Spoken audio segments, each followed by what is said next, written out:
In days of old, September meant celebrations for the Port Melbourne Football Club.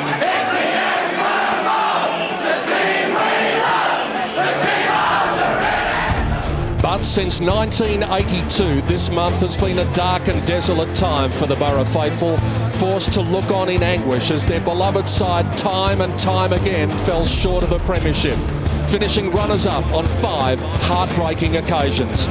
This season, though, things are very different. Valenti! Oh, my goodness! Valenti!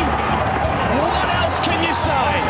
Undefeated, with confidence soaring, the boys from the Borough have earned their place on this grand day, striving to put behind them almost 3 decades of agony.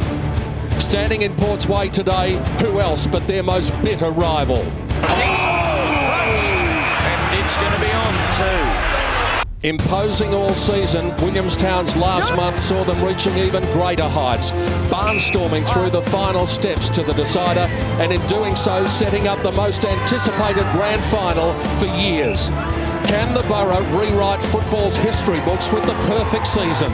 Or will the Seagulls fulfil their destiny against the arch-enemy? Get set for a classic showdown at the Docklands. Port Melbourne versus Williamstown in the VFL Grand Final of 2011. We talk about old rivalries in the game of football. They don't come much more traditional than this. For the 236th time today, Port Melbourne takes on Williamstown, the first time in a grand final since 1964, and there are big bragging rights to be had amongst the bitter rivals. Hello everyone and welcome to our coverage of the VFL Grand Final of 2011. David Rees-Jones with me in the expert comments chair. Rees, it's taken about 6 months, but we've got the grand final we were after. Yeah, we've got the 2 best teams playing and really looking forward to this match. It's going to be a cracker and both teams in very good form. Come off different preliminary finals. Port having to battle and Williamstown doing it easy, but it's just going to be a sensational match. Any added pressure on Port, given the fact that they're going in undefeated? There's enough pressure in a grand final already, I would have thought. Yeah, look, I don't think so. I think the one thing is they know how to win and they've been able to come from some, seemingly awkward situations this year and get over the line. So I think that'll hold them in good stead. And Williamstown, we know that they're capable of kicking a big score. They've certainly been doing that over the past couple of weeks. Yeah, look, they're a terrific team, and when they get on a roll, they just bang the goals through in succession. They're very heavily, they have been scoring very heavily lately, and if Port don't shut them down, they're in big trouble. They met in round 20 at Chirnside Park in Werribee. It was a classic confrontation that day. It went right down to the wire. Port was able to win by 5 points on what was effectively a neutral venue. 17 goals to 16 that day, so we could be in for another shootout today. Yeah, I think so. Both teams like to attack and they've got good forwards down there, so I think we'll see a lot of goals, but the team that defends the best will win this game. And of course, Port used to playing on very much a smaller ground. They come to the big ground here at Etihad Stadium at the Docklands today, and that is going to be a big factor in how Port approaches this game. No doubt. If this game was played at Port Melbourne, where the finals have been played, they'd go in significant favourites. But here at Etihad, it's a different ground. And Williamstown, let's not forget, they won that State League Championship this year. Over in West Australia, they beat Claremont. So they're conditioned to play on big grounds. Seagulls making their way out onto the ground here at the Docklands. And if you talk about sides that are evenly matched, well, you can't come up with sides that are more evenly matched than these two. When you take a look back at what they have done throughout the season as Williamstown burst through the banner, the numbers are all so similar for Port Melbourne and Williamstown, even down to the VFA/VFL flags. Now, Williamstown have won 13 First Division, 2 Second Division, but someone's going to have bragging rights big time at the end of the day today. It's amazing when you look at those figures and how even they are, and that just shows that, they have been the 2 best teams in the competition, and, I can't wait for it to just start and get it on, because this is what footy's all about. I mean, all the pre-season, the games throughout the course of the year, winning enough games to get there, and it all counts now. And 2 contrasting teams, as we talked about, because we've got a standalone team, Port Melbourne, that does have a few AFL experienced players from days gone by. Williamstown, though, look at the difference in AFL games total. Is that going to be a factor by day's end? I think so. Look, you've got to remember that Williamstown have got players in their team who are full-time footballers. The Port Melbourne team is wholly and solely part-time footballers, and I think it will tell in the end. So Port Melbourne, undefeated as they go in, 20-0, beat the Bull Ants by 22 in the preliminary final at Port last week. They won flags in 80, 81 and 82. Remarkably, none since then, with 5 grand final appearances. They lost by 45 to North Ballarat here in the 2008 grand final. Toby Pinwell, spectacular last week, has got a lot on his shoulders today. Yeah, he's one player who's perceived as being a bit slow. He's an in and under type of player. He needs to impose himself on this match and get plenty of the ball, because he is a key to Port Melbourne. And another key to Port Melbourne is the man up in front of the goals, Dean Galea, who's had a very good year, 65 goals. He was really good in the preliminary final last week, and he adds a bit of physical presence to the Port team. He is such a strong player, strong overhead, strong on the ground, works up the ground at times. I mean, he's not afraid to get up the ground a bit, but a goal kicker and must kick a bag today for Port to win. On then to Williamstown, as we said, contrasting preliminary finals for these teams last week. They strolled in against Werribee by 83 in the second preliminary final. It is their first grand final since 2003, their second since 1992, and they've won 6 of the past 10 meetings against Port Melbourne since a draw in round 2 of 2007. This man knows what this stage is all about, Brett Goods. Yeah, he won a couple of premierships here with North Ballarat, and the one thing I've been impressed with him over the last few weeks, he's been their major clearance player. He's been their go-to man in the centre bounces, and his clearances are going to be effective today. Then Williamstown will do well. And this is the man who might be getting it down to him, Will Minson. Terrific from the word go last week, really made a statement, and you'd get the feeling that he's going to appreciate being on the big stage. Yeah, look, I just love the way he went about that first bounce last week. He was meaning business, and that attitude he took right throughout the course of the day, and it'll be interesting to see how he faces this first bounce of this grand final. Hard to know who to tip. Who are you tipping? Look, my heart goes with Port Melbourne, but my head says Williamstown. I think they'll have too much pace on the big ground. I think they'll win. Whichever way it goes, it's going to be a wonderful contest. Let's head down to the ground level now. Phil Cleary is always excited at VFL football, none more so than on grand final day. And with him is Darren Boyd, who'll be in the commentary box today. Boys, welcome. Thanks, Pete. Thanks, Reece. Phil, you've been here more than just about anybody else, I think, as a player, coach and commentator, and it's a special feeling, isn't it? Well, look, they are two clubs steeped in history, and those of us who grew up in the VFA or played in it in the 70s and 80s understand the significance of it. They were both power clubs, you know, one in the 70s, one in the 80s, and here they are on grand final day. One standalone, one with 15 AFL players, one with a champion, legendary AFL coach Gary Ayres, and with Peter German, who's done so well as a coach. His 6th grand final, you know, Darren. It's an amazing game, really. It really is, and great. The traditions are really flowing through it. Sadi Ghazi, of course, coached Port Melbourne, but he was a Williamstown champion. He's now back at the Seagulls doing some work down there. And I guess the biggest thing is the spirit of Port Melbourne. That's what also comes out. Well, indeed it is. And look, I spoke to Gary Ayres first, and I did ask him, after an illustrious career, how he was bearing up today, Darren. Yeah, I feel good, Phil. Obviously, there's a little bit of nerves, and I'm sure that's due because you know what's on the end of it. It's a 2-horse race today, so as we know, someone's going to be very, very happy and someone not. So I can trust the players today like I've trusted them all year. They are a very resilient group. They've certainly been outstanding all year, so we just hope we can get it today. Have you got the warrior about you today against the old enemy? Oh, there's no doubt. We've picked a side today that we believe will run and run hard. We probably had too many guys going into the 08 that actually weren't quite ready for one reason or another, but our depth's improved, and I guess that'll come to fruition between 2:15 and about 5 today. One script says they'll be too quick, they've got too many AFL players. Can you stop their speed? Well, we believe we can, because against them in round 20 it was our contested game against their outside game, Phil, and we got the money that particular day. So we're going in with good confidence. We beat them in round 20. We can take that into today. We only had 22. We lost Miles Pitt with his knee in that game very early on. Ryan McMahon went down with a busted nose, and we're still able to get the money. So that's all we can do, mate, is believe, have the hope, have the spirit, and obviously the confidence. All the best to you, Gary. Good on you, mate. Look forward to it.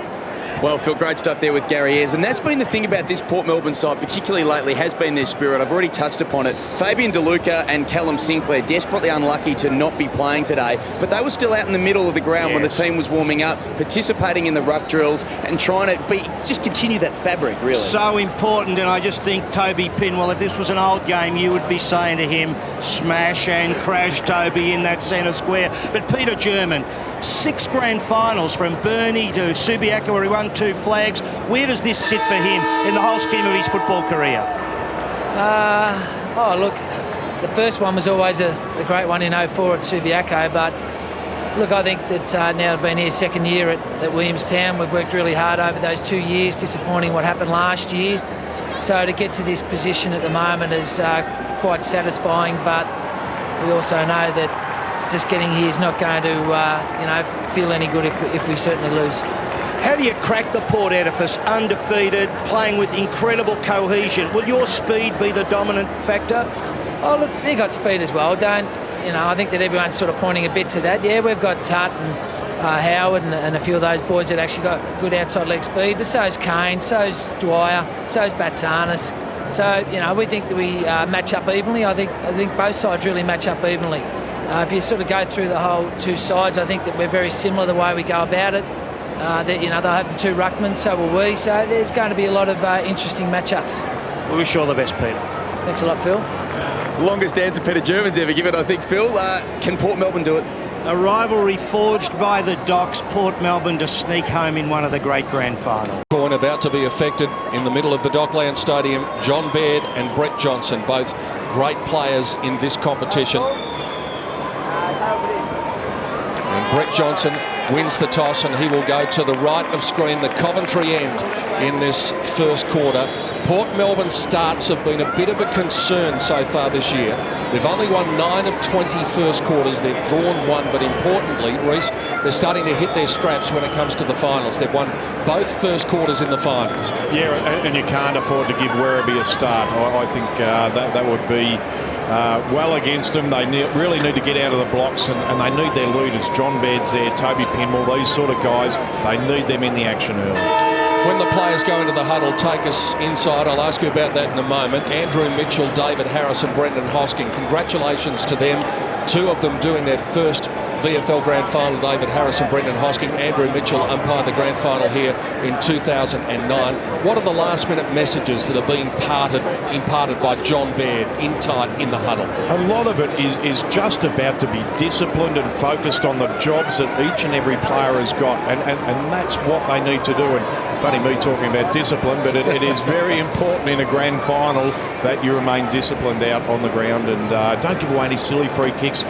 Do what comes natural. And look, they've already been out there for a while. They can soak in the atmosphere. They know it's a grand final. They know what's ahead of them, and one team's going to come out on top at the end. And talking to a lot of players who played in big games over the years, they almost crave the physical contact early on. You want to get hit early on just to know that you're in a grand final. Yeah, you want to touch the football, you want to get contact, you want to make a tackle, you want to do the little things, you want to impose yourself on the game, and that's the important thing. And the team that gets their good players into the game early normally wins.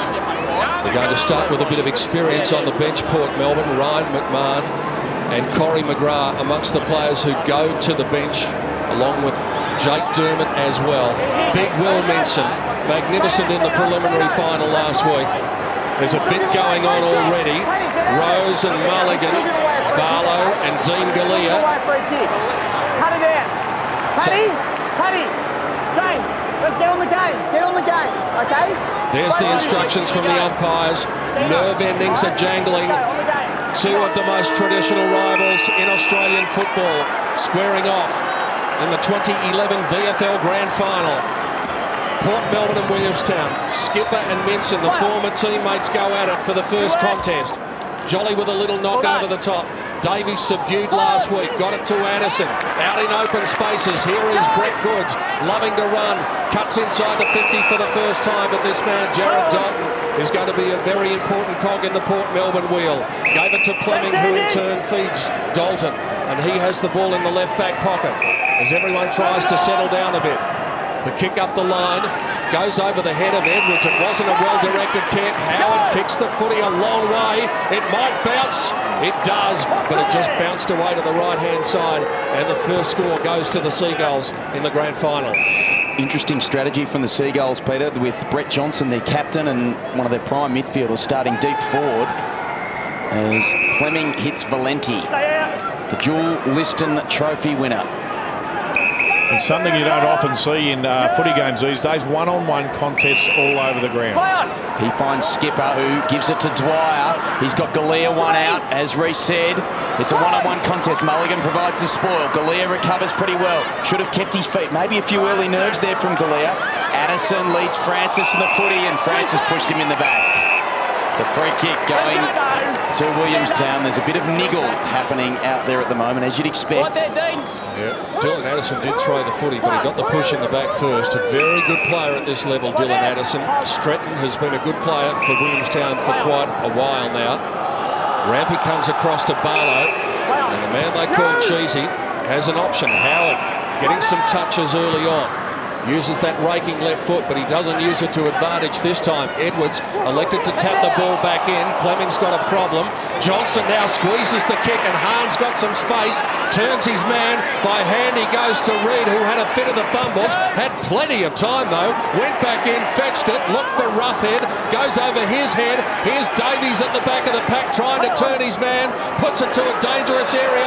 Little Hooper, he's a goal sneak. The handball comes away to Panos. Now good. He brings it back to Minson. Minson snaps across his body, and it's high and wide and not very handsome. They made hard work of it in the end, but just a couple of little worrying signs for Port there. Williamstown players not under a lot of pressure a couple of times. No, under no pressure, but the instincts are still the same in any game. The first thought is always the best, and Williamstown made a couple of errors there. They should have a couple of goals on the board. Credit the tackle from Michael Dillon. He's got a big job on Andrew Hooper today, it looks like. Played well on Saad, Ahmed Saad, the Fothergill round medalist in the prelim final last week. This is Josh Hill for the Seagulls. Another kick for Howard. I think that's about 4 or 5 possessions early for him. Into a dangerous area. Jakura went through without it. Baird cleans it up. Now Dalton. What is in front of him? Not a lot. That's why he's going to have a bounce. Riding shotgun is Purcell. Chooses not to use him. Instead, he's got Galea in some space, but Barlow's coming out to meet it. He'll be first there. Led a slower David Fanning to the football, and the Seagulls' defence combine okay, but the clearing kick wasn't great from Mulligan. Dwyer and Penwell, they've got loose men everywhere. He tries to find Fanning, needs to be good. Good fist applied by Barlow. And now they might have the run of it here, the Seagulls. Good Shepherd applied by Goods. Reid comes away with it. Here comes Panos, and now it's a chance for Hill. He can go all the way if he chooses to. Chooses to find Andrew Hooper, and he's got him. Well, a couple of times, Reece, Port Melbourne have gone inside 50 or just to the top of their 50, but they're not getting deep entries, and it's coming out pretty easily. Well, it is, and Barlow playing 10 metres in front of Fanning, thwarted one of them, but that was a terrific kick there by Josh Hill. Just perfect kick to the advantage of his teammate, and they should score here. And a very good shepherd by Brett Goods in the middle of the ground that set up the path for it. So Andrew Hooper. He's got premiership stock in him. He's from North Ballarat originally in the under-18s, but he has kicked the goal. That's the opening major of the grand final. The Seagulls get it. They're 1-1. Port Melbourne yet to score. Yeah, and look, as I mentioned early on, there was really one-on-one contests right over the ground, and I think this is going to play into Williamstown's hands. I just think they're going to have a little bit too much leg speed, and may need to change tactics, Port Melbourne, if they want to get things happening. Phil Cleary, early impressions from you. The Seagulls are getting some space on the big ground early on. Well, they are, Peter, but look, Port came forward, and Darren made the point. Fanning was deep, trying to unsettle the Williamstown back half, but they couldn't get the ball to him deep enough. He's now been replaced. They started with the 2 players. Corey McGrath's on the ground now, Peter. Baird and Penwell getting involved in the middle of the ground, but just when they had it going forward, he threw it. And so Williamstown are going to be able to breathe a sigh of relief through Barlow, whose kick is a beauty. Comes out wide to Hahn, who's had a very good year for the Seagulls. 39 goals. Goes into the pocket. Roughhead won't get there. Fleming, it just touched him before he got to the line, and he'll be thrown back into play. So it's being played at one end of the ground just at present. Williamstown doing all of the attacking. As we said, if they can settle quicker, put the doubts in Port Melbourne's mind, then it's going to be a big psychological blow early on. Batsanis to Penwell. Johnson had him for a moment, but only for a moment. Fleming to Batsanis. Did he get the handball away in time? Skipper gets his hands up in the air. There's good pressure coming from the Seagulls. Penwell got a high one. Jolly takes him down, and it'll be Toby Penwell, who has it at half-back. Wasn't a great handball. He got it out to Dylan. Dylan was good enough to sidestep and send the ball out in the Lynch direction, barging his way through. Terrific stuff there was by Sandilands. He comes back with the handball to Lynch, who did some important things in the first couple of finals. Inside he goes, and Howard has brought his own footing. He came out to meet it beautifully there. Now he gives it to Jakura. He's in a spot of bother. Did well after being corralled by Brewer. It was a nice kick to the advantage of Johnson. Now he's got Skipper covered for pace. Back to Howard again. We'll get his numbers in a moment from our statistician. Again on the left foot to a one-on-one. Coming in, meeting it was Roughhead. Couldn't get the footy. Great pick up from Goods. Gets it out towards Jakura. Tackle applied by Dalton. There'll be a ball up. 5 possessions already for Christian Howard, the 20-year-old Bulldogs listed player. Brett Goods involved early, one of just 3 premiership players, or VFL premiership players out there today. Baird again with a clearance. He's been good in that area and was so important last week in their prelim final win. But it's coming back in very quickly. Here's Jolly. Kick to the advantage side. Not taken by Panos. Good work by Sandilands. Dylan dives in. There'll be another ball up, you feel. Good defence there by the Borough. Umpire Andrew Mitchell, the most experienced of the 3 umpires out there today. 138th VFL game for Andrew Mitchell. Minson covering some territory, this time he's opposed to Fanning, who works his way to the front spot. Davies tried to be 3rd man up. Baird, like the agitator in a washing machine in the middle of it. Unable to do anything about it. Peter German in control in the box. In contrast, Gary Ayres electing to call the shots from ground level, as he's done for most of the year. Pretty much a dead heat between the ruckmen. Here's Howard again. Got on the end of it from Jolly. Wrestling match going on. They need to be careful, Port Melbourne. Sneaking around at the back of the pack. Hooper was lurking with intent, but he wasn't able to do anything about it before it went over the boundary line. Some of the Port Melbourne long-suffering faithful who've been waiting since those back-to-back-to-back flags in 80, 81, 82. And it's been a long time since then. 29-year drought today they're trying to break. Ball spills over the boundary line. They've been in 5 grand finals since then, unsuccessful. Is 2011 going to be the year for Port to celebrate? Closest they came was 2004 when they missed out by a kick to Sandringham, who were on their way to a hat-trick of flags. Dylan clears for the Borough. McGrath meets it. It stays in. Now a chance for Goods. Batsanas gives chase. He kicks it into the centre corridor. It's a free kick to Jolly. It was crewed by Francis, just swinging him to the ground. And it was high. That was my first instinct. The umpire said it was a hold. Yeah, we mentioned about discipline early, and that was just unnecessary to go high on him then, and giving him a shot at goal, which he should kick. The foot skills of the Williamstown team are terrific. They really do spot up well. Ben Jolly, one of their 8 VFL listed players, who's on the field today. A fantastic footballer for the Borough. And he's, sorry, I should say for the Seagulls, and he's got their second. Port Melbourne are yet to score. Williamstown 2-1-13. And Port really need a spark. I'll give Brett Goods the credit there. I think he may have seen Jolly at the last minute, but it wasn't a great kick in, but a pretty ordinary tackle and just giving goals away. Too early to panic, and they won't be doing that. Gary Ayres really does, but the signs are quite worrying for Port Melbourne. Rowan Smith looking on in the crowd. The crowd building here at the Dockland Stadium, and what they've seen is a brilliant start from the Seagulls. It's a bit like what's been happening at the MCG over the past couple of weeks. It looks like there's Seagulls everywhere. Port getting their wires crossed down the back. Now they've got a problem. Hahn works his way clear and snaps, but he just didn't have time to compose himself and gets it through for a minor score. As we said, it is being played at one end of the ground, the inside 50s at the moment, 9-1 in favour of Williamstown. In round 20, Williamstown led Port Melbourne by 28 points in the opening quarter. The Borough came back to win. So they won't be panicking. Their belief is unshakable. And they do need to put something on the scoreboard soon, though, because Oh, there will be some nervous moments. Valenti hit the ground hard. It's coming back in once more from the Seagulls. Rough head, lowered his eyes, found Goods. Goods has Addison screaming for it in an acre of space. He didn't see him.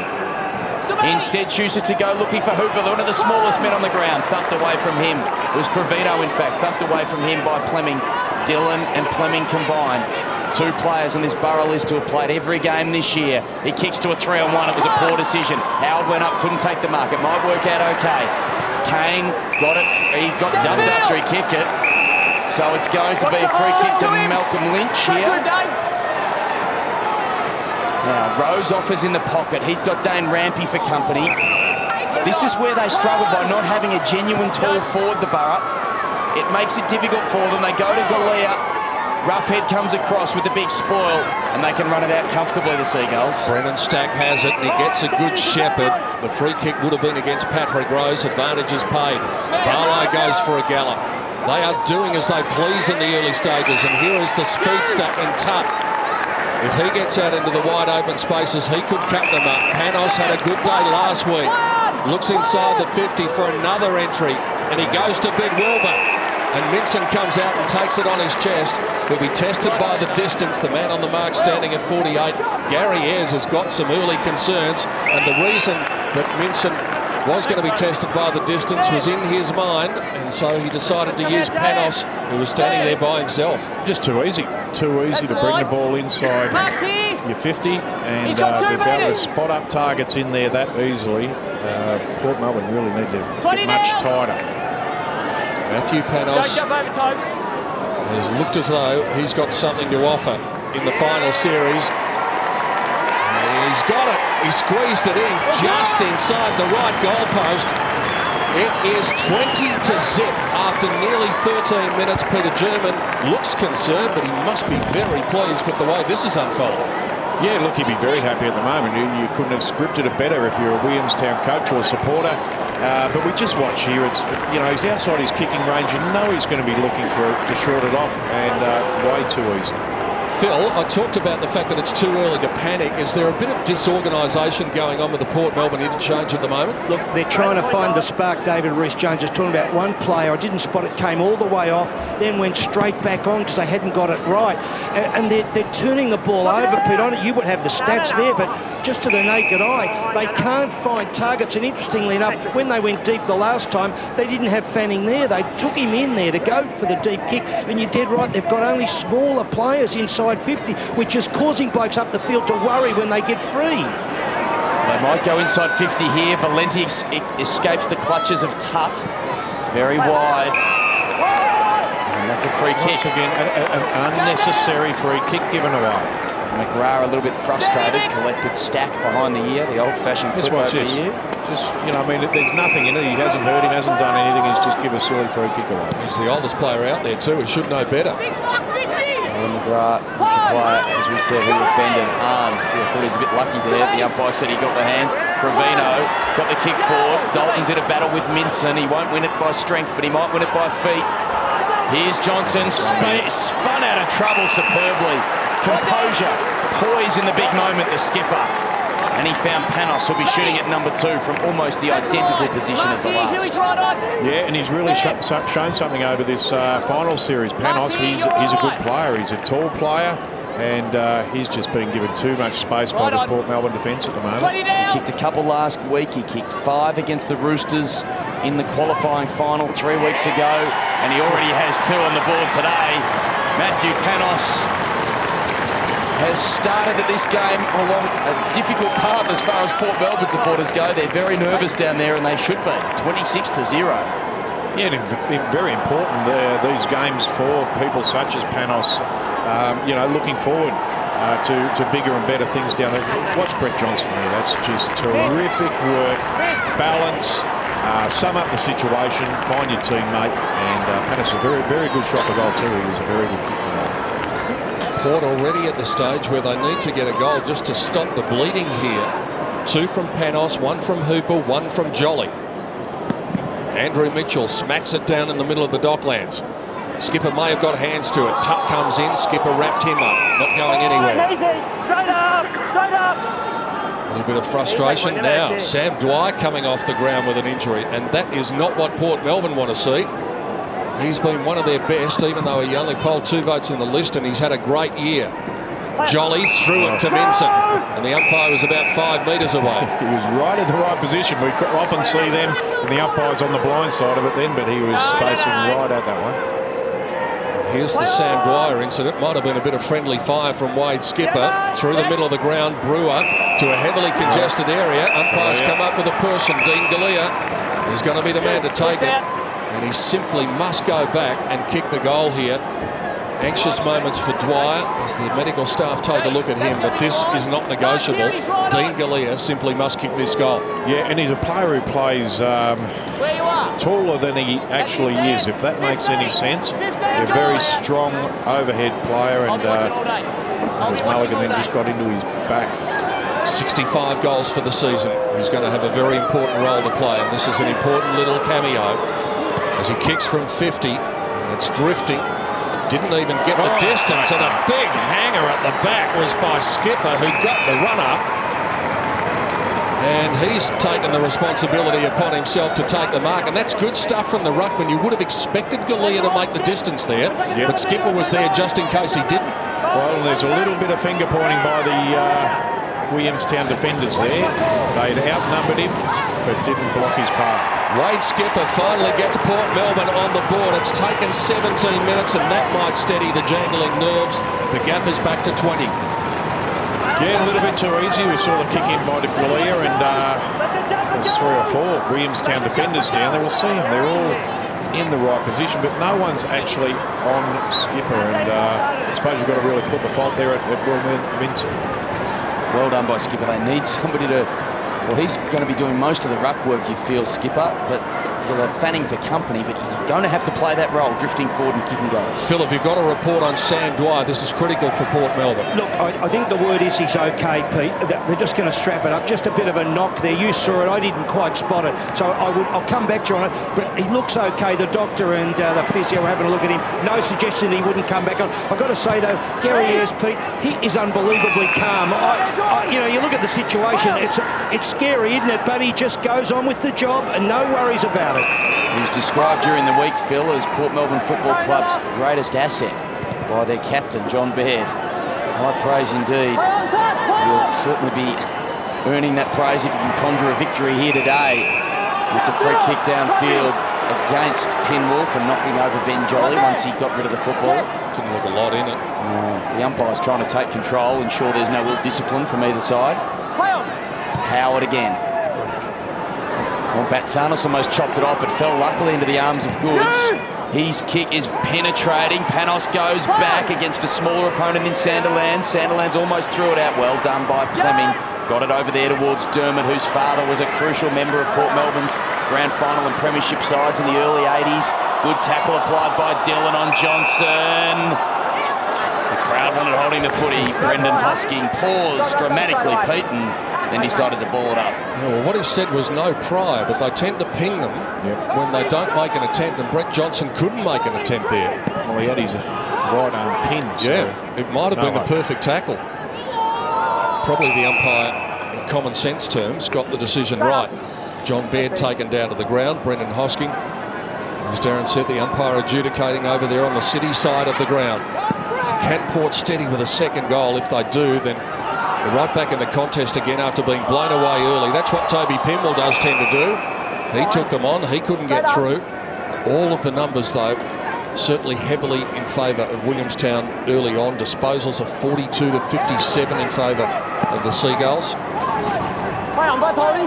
Minson and Fanning holding onto each other. Goods came reeling out after he had a hold. Minson somehow worked it onto the big size 14s.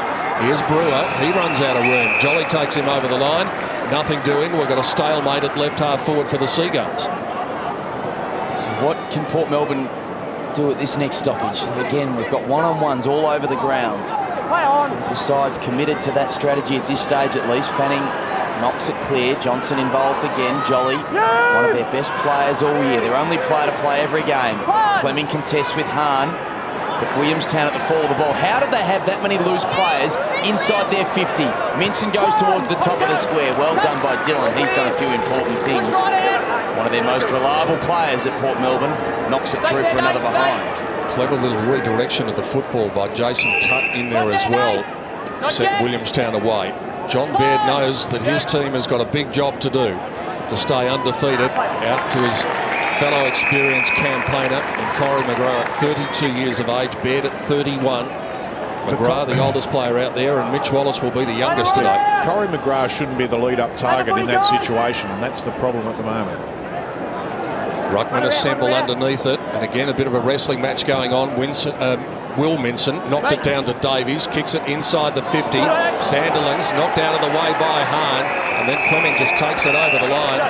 He's got the big strong body, Mitch Hahn. It looks as though he's going to use it today. Here we go. Save again.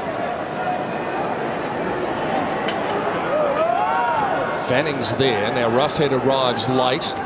Just got rid of him. Pinwell with a handball. Fleming was hot. Pinwell didn't handle cleanly. Dylan tries to get it going through. Jakura's got it, and they've got him. Purcell laying the tackle down the bottom of the pack. So we're in a bit of a holding pattern here at the moment after we had those 4 goals in 10 minutes from Williamstown. Port got the answer back, and now it's a real grand final arm wrestle. And this is what Port want. They want to be able to dominate the stoppages as Sam Dwyer back on the ground. Fantastic news for Borough supporters. Davies burst through the clearance. He's kicked the goal.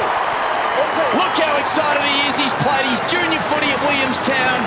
He is now here in the senior side looking for a premiership, and Ben Davies is ecstatic, Reece. And hasn't he been a terrific player? But I mentioned it earlier, the foot skills of the Williamstown team are absolutely sensational, just on display there. And look, he's a terrific warrior. He is just one of those players who can pick the ball up 25 to 30 times and really have an impact.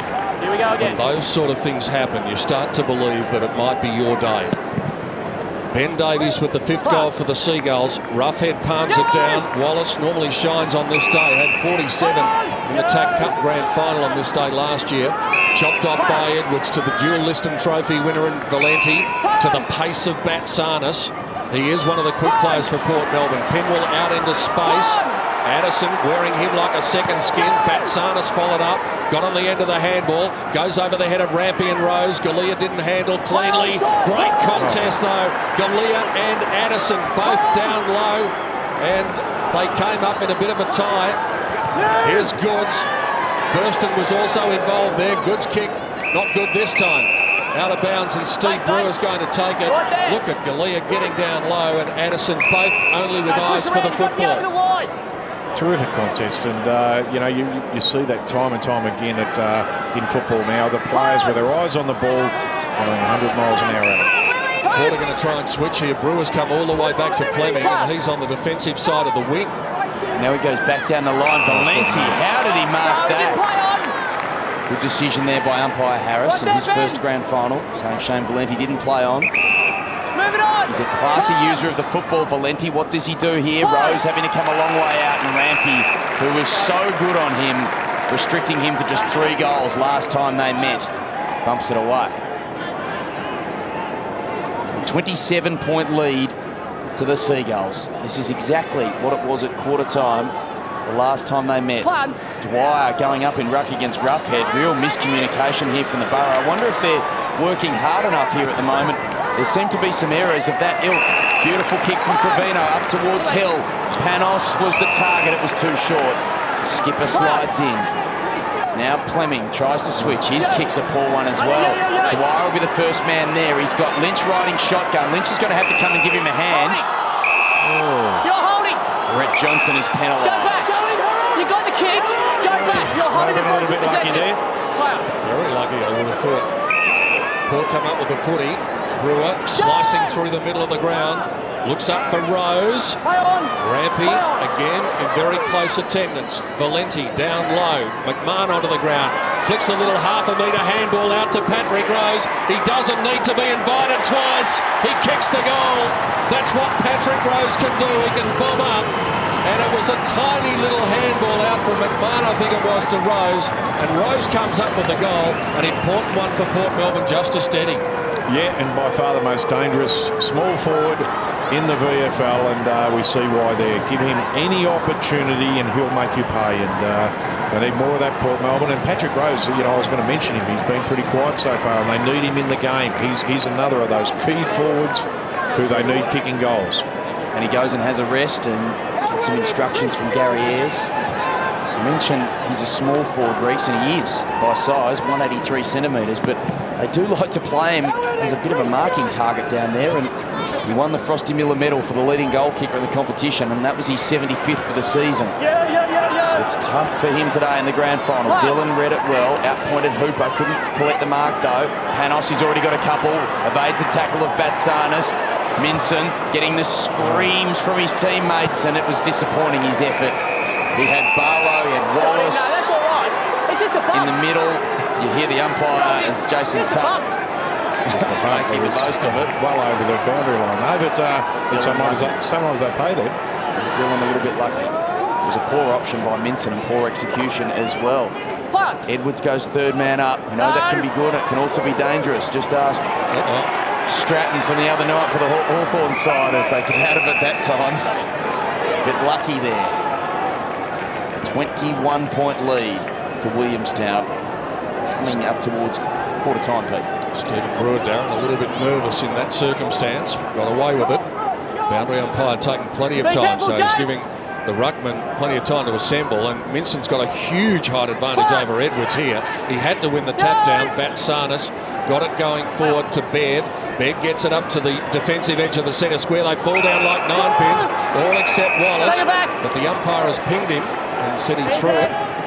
And Toby Pimble's going to come up with a free kick. Ryan McMahon a little slow in getting up, but I think he's just doing some farrier work in the middle of the ground. Good hands. Terrific mark by Billy Burston. Just on the attacking side of the dockside wing. Brewer short if he wants him. He elects to go with just a bit of a lazy kick up towards Rose, who's got a task now. In goes Skipper, went straight over the top of the football. Addison tapped it out to Jakura. He draws the man and gives it to Tutt. Tucks it under his arm, runs along the boundary line, tries to find Minson. He was surrounded by 3, but the big fella did a really good job. And then McMahon got in and tackled him effectively. And Will be a little frustrated with all of that. Yeah, terrific tackle by McMahon. A lot shorter and giving a lot of weight away there, but was determined to hang on. Ryan McMahon in what seems to be his last game of VFL footy. As Goods tried to milk a free kick from Baird, and nothing doing according to the umpire. Himble and Goods getting amongst it. A couple of tough nuts there. Yes, indeed. Very, very tough nuts. They won't leave anything. They won't take anything for granted. As Skipper just dropped it. Reed tries to spin out of trouble. So too did Tutt. Batsanas wanted the football. Did really well. Nothing flashy from him that time. Brewer can kick it long. His kick is poor. Addison. He's done a few nice things so far today, a few tough things. Takes the mark, and he has a player in space. It's Cavino. This is just happening all too often at the moment for the Borough. They're allowing their Williamstown opponents, or maybe the Williamstown opponents are just working that little bit harder and getting themselves free. As Hill dropped the mark, and Jake Edwards, who's been a loser on this stage before for the Bull Ants a couple of years ago, getting involved with him. Good decision by the umpire. That was a bump ball with Josh Hill. Skipper reaching in over the top, comes out the back towards Baird. They're all diving in. Penwell, not surprisingly, diving in. Blocks it up. And we'll have a bounce right in front of the grandstand cameras on the wing. If you are just joining us, Williamstown with the first 4 goals of the game. After that, 2 goals to 1 in favour of Port. And Reece, if they can hold it to 21 points, the way they've been outplayed, that's not a bad result for Port Melbourne. Well, it is. For the amount of play that Williamstown have had, they should be a lot further in front. They're getting that 3rd man up the Seagulls. That time it was Davies, as Roughhead and Skipper were involved in the Ruckman's tango. He just swiped it to the line. Baird's experience is certain to be a factor. Generaling his team on the field. Gary Ayres, the general, off the field, on the sidelines. Who's going to come up with the ball here? A big ball to win. Goods was held without it. McMahon taken down. The good tackle by Reed. Nothing doing. So again, every ball is contested, every ball hard fought, and that's the way it should be in a grand final. Certainly should, as skipper who's rucked pretty much the entire quarter. David Fanning, Phil tells us, is okay, but he continues to sit on the bench. Interesting strategy by Gary Ayres at the moment. As Edwards dives in and takes him out. Now he's got Dwyer loose. He could get the next kick, or McMahon. Ryan McMahon will be the target, or will it go a bit further to Rose? Rampy again provides the timely fist. And now the Seagulls will win a free kick. Batsana's got good tie, and they remonstrate with him. I think he called it well there, Darren. He picked the wrong option going to Patrick Rose. He had another couple of options he could have used and made the wrong choice.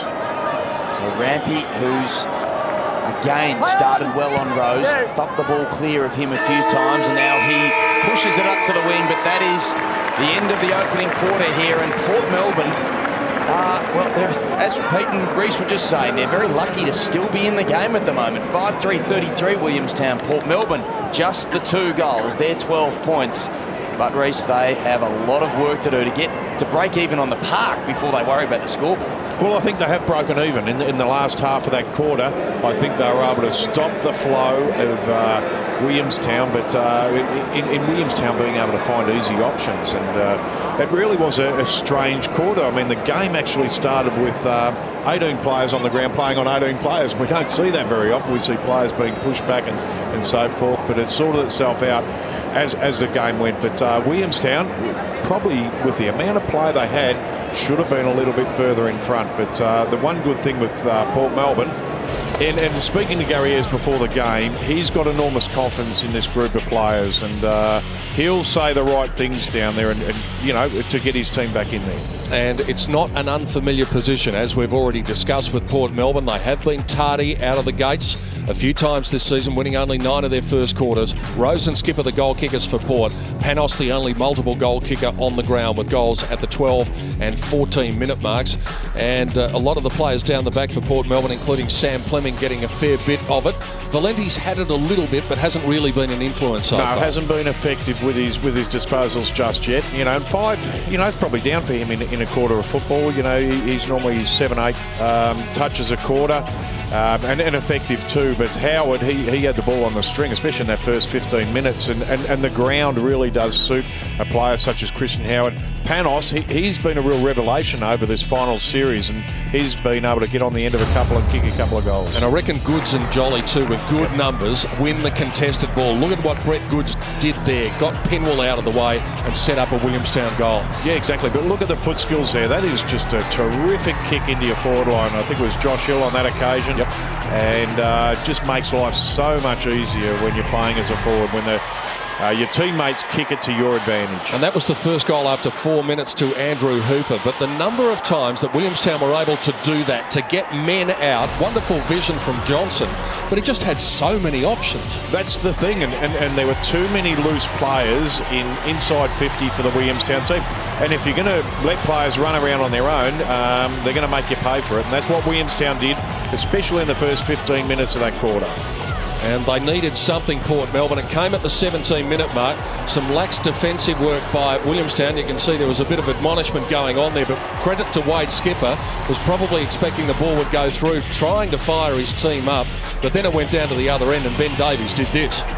Well, he's a terrific footballer at this level, Ben Davies, and has been consistently for quite a number of years now. Good effort this from Patrick Rose, involved in the marking contest, gets himself up, gets on the end of the little half-metre handball from McMahon, 50 metres, clinical finish. That was nice stuff. Yeah, and they've got the confidence to give it to Patrick Rose in those situations. He is the opportunist type of forward, and he makes the opposition pay.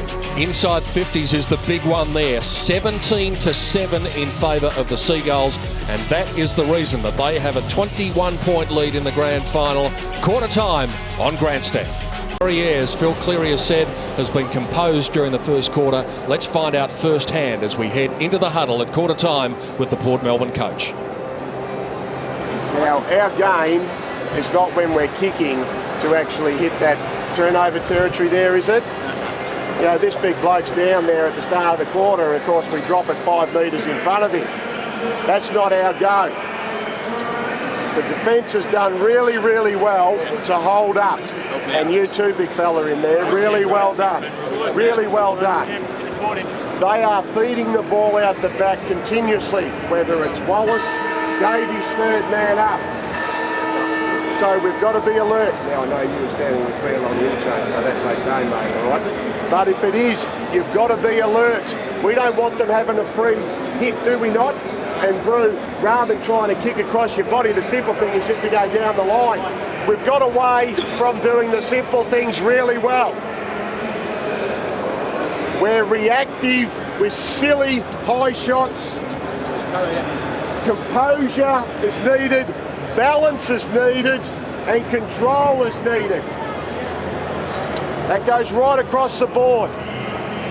We all know you want to get on and you want to do something to make an impact in the game, but you've got to be able to do that with clear thinking. Do you understand that? It is clear thinking. We also knew that if you go back to round 20, that's what they did against us in that game. So, that is now their shot in that first quarter. The communication for coverage as defenders has got to be absolute at its greatest. I've got him for a sec, you go to him. So the instructional and the directional talk has got to be there.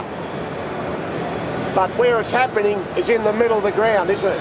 So what do you reckon? How come Wallace is getting his hands on the ball in there, mate? A few boys are ball watching, I reckon. Yeah. So if you're not anywhere near it, get man on. We'll beat them one-on-one, boys. So if I can get a man. So that was the huddle at quarter time with Wade Skipper and Gary Ayres in conversation. Phil Cleary is in conversation with Peter German.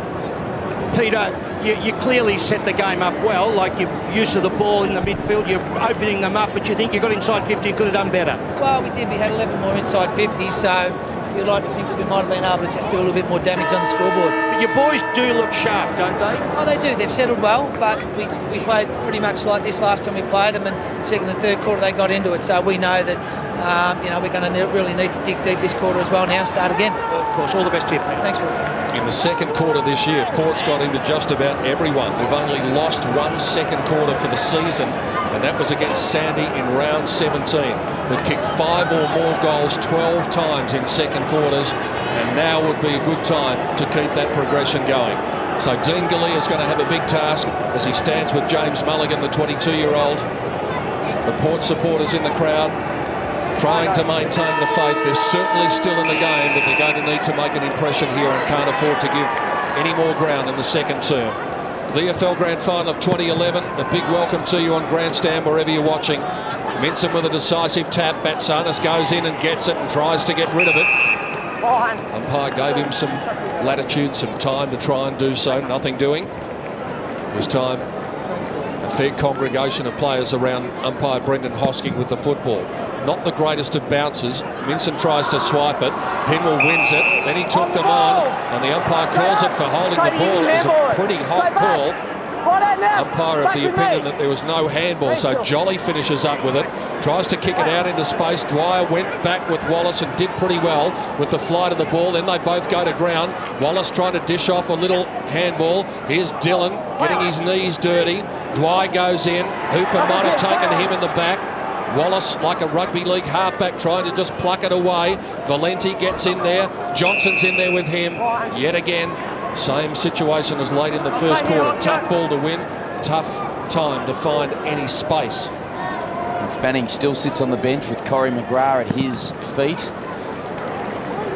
And dangerous tap from Minson. Tried to find a streaking Jakura, and he did, but couldn't escape. On the throw in.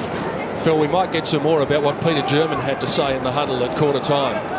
Spoke really well to his players. He got in early. There wasn't the fired-up Peter German that we sometimes create in the mythology, Peter. It was all about the turnovers, ensuring that his forwards roll back. And he summed up this ground, Pete. You know, you're calling it, you can see it. It's such a fast, sharp track, isn't it? Turn the ball over, you get a rebound. And so he was pushing them out, and he said too many times inside 50 with no result. They look pretty happy and pretty comfortable and pretty enthusiastic. 15. Oh, that could be a free kick. No. Pinwell played for it. Jolly didn't get into his back according to the umpire, but 15 Bulldogs listed players, most of whom have spent quite a bit of time playing on this ground, whereas the Port Melbourne players, of course, are used to the elements and the wind and the vagaries that causes. Play on. Dillon went without it. Edwards clears the space. It's just been, they've set up camp down there in that Williamstown attacking 50. Well done by Davies. Tried to keep it going. He did, but not for long. Another throw in.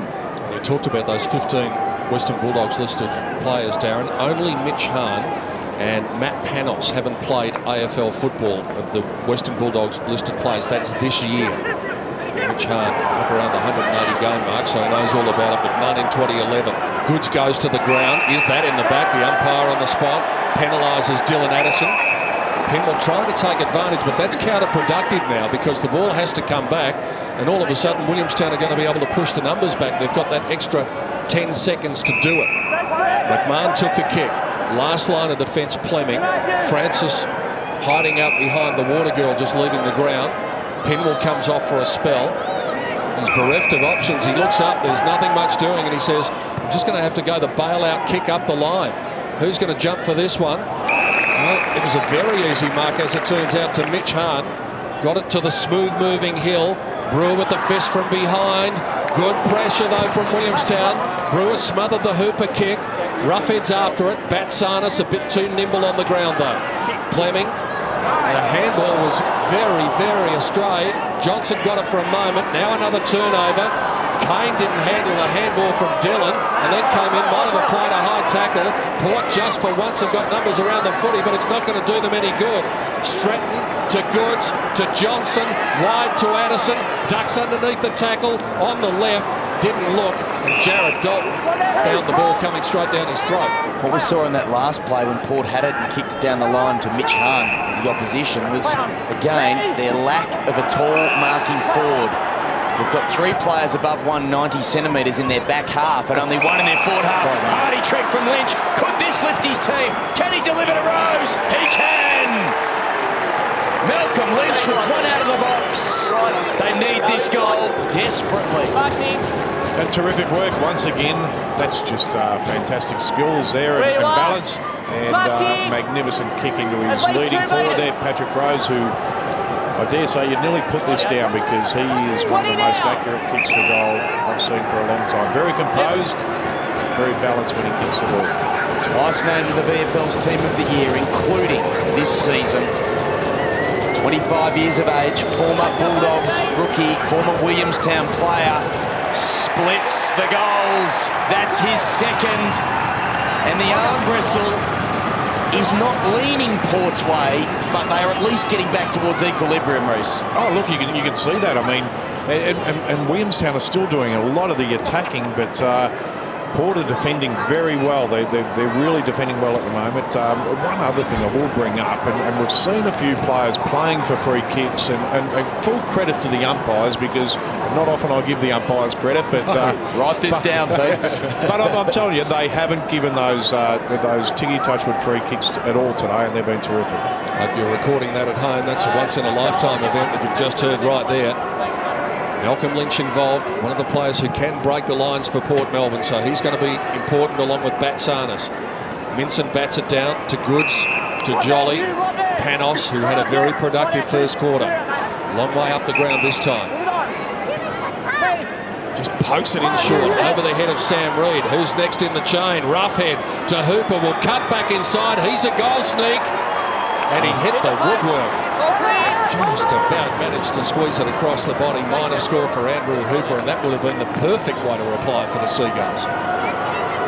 Jake Edwards will return the football. Attendance up on the screen. We haven't got the official numbers, but just over 11,500. Edwards bombs it as long as he can. Fanning's the target, outpointed by Minson illegally.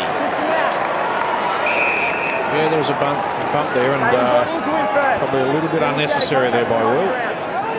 So David Fanning, who played his 100th game last week, and his father, I believe, was a Williamstown premiership player.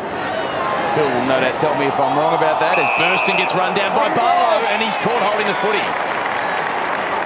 There wasn't much prior opportunity. He took half a step, maybe one step, and that was enough. So good work from Barlow. They want to get Burston in the game desperately. The Borough. Good spoil by Dalton. Valenti is there, smothered by Wallace. Dillon involved. What can Kane create? Little hand pass is okay for Baird. Now Lynch, who's getting busy. Nice kick up towards Galea. Malcolm Lynch again involved, but the chain of hand passes as Dean Galea wants to play on, and he finds Rose with the kick. Excellent team play. Dane Rampy caught napping for a split second. Yeah, and how many times has that happened this year? Galea to Rose, and a terrific kick by Lynch once again, though. Just fantastic kick into his forward line, and gave the Williamstown back line no chance to even get a hand on it.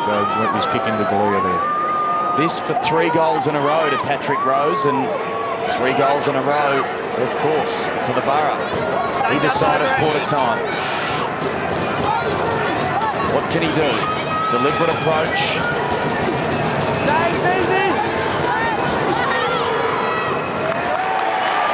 Crowd tells the story.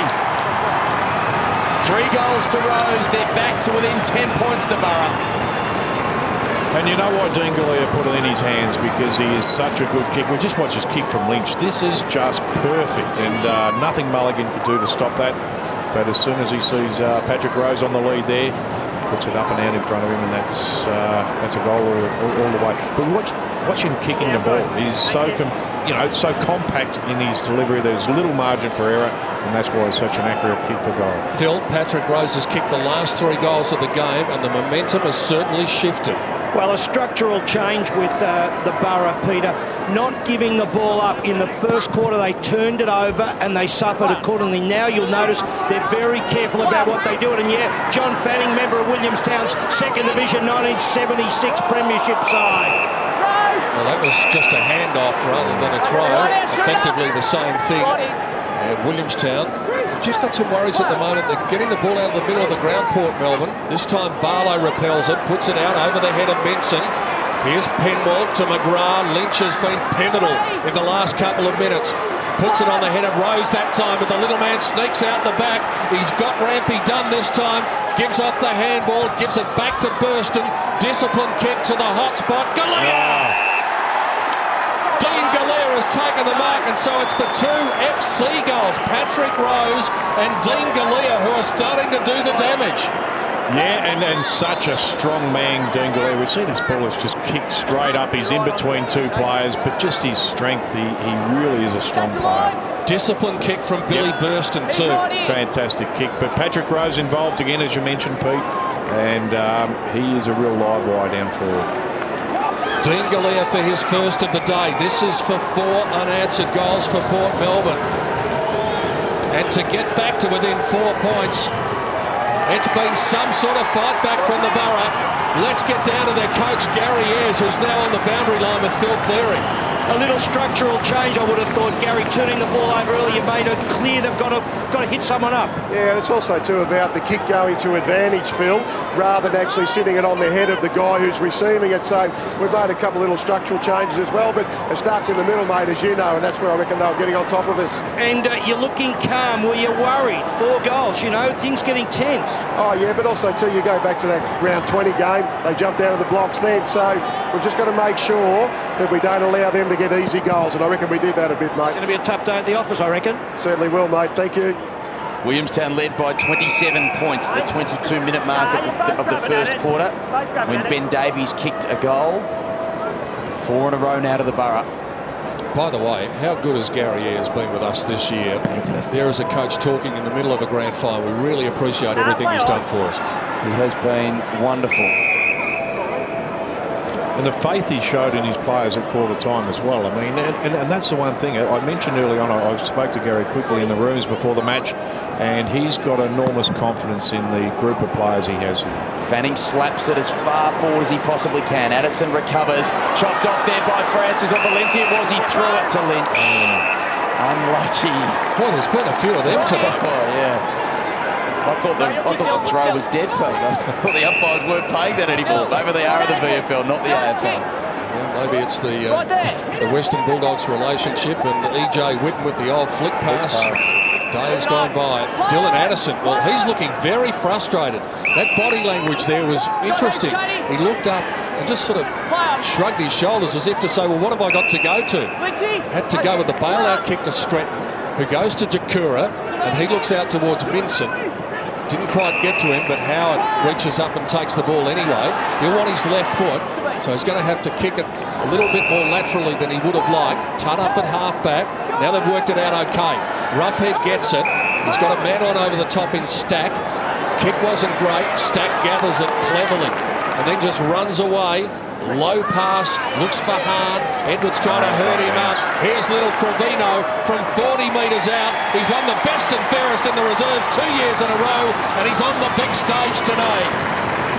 Just a terrific handball, over the shoulder handball, and I think it was Mitch Hahn, wasn't it? And just magnificent set up his teammate Cravino, who was running into an open goal, but wasn't a great kick coming forward.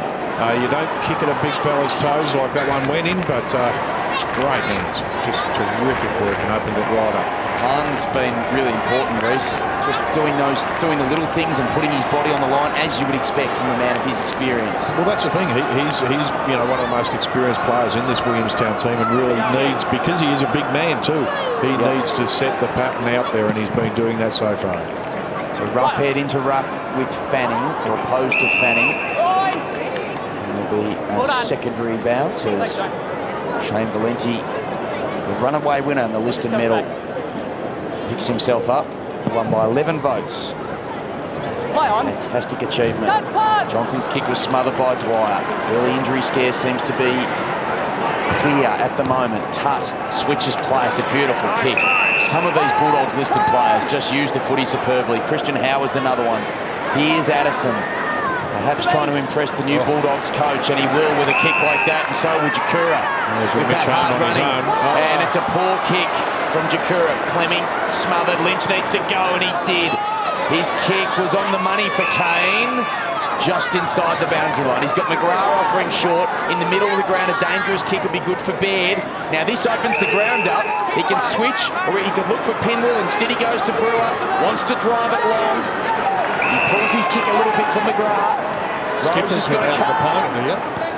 Rose had a couple of metres on Rampy. That was closed down. Heavy collision. I think it was Burston and Goods, I think, involved. Goods, yeah. Well done by Brett Goods. Terrific work by both players, putting their body on the line. Late Skipper just drifting up there. You just saw him in the picture there. He just had a few metres on Roughhead. That actually come off, and we just saw that there, come off Brett Goods' foot as a collision happened. And if anyone's going to kick it from here, it's the worst person that Williamstown will want the ball in the hands of, Patrick Rose. Especially with his confidence buoyed as it is at the moment. Even for him, though, very tough kick. Inside the line he comes, and he kicks to the left. Dean Galea about to celebrate the goal, but the goal umpire was sprinting to his right. Minor score. Difference is 9. Port fighting back. Williamstown with that steadying goal, though, through Matt Cravino. Bit of a dangerous kick coming in from Stratton, but it was good enough to find Addison with a spearing ball.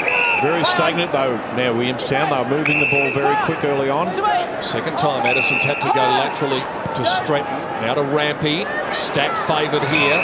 Just ghosted between a couple and took the mark. He's got runners inside. Tutt is one of them. Coming to mark him is Purcell.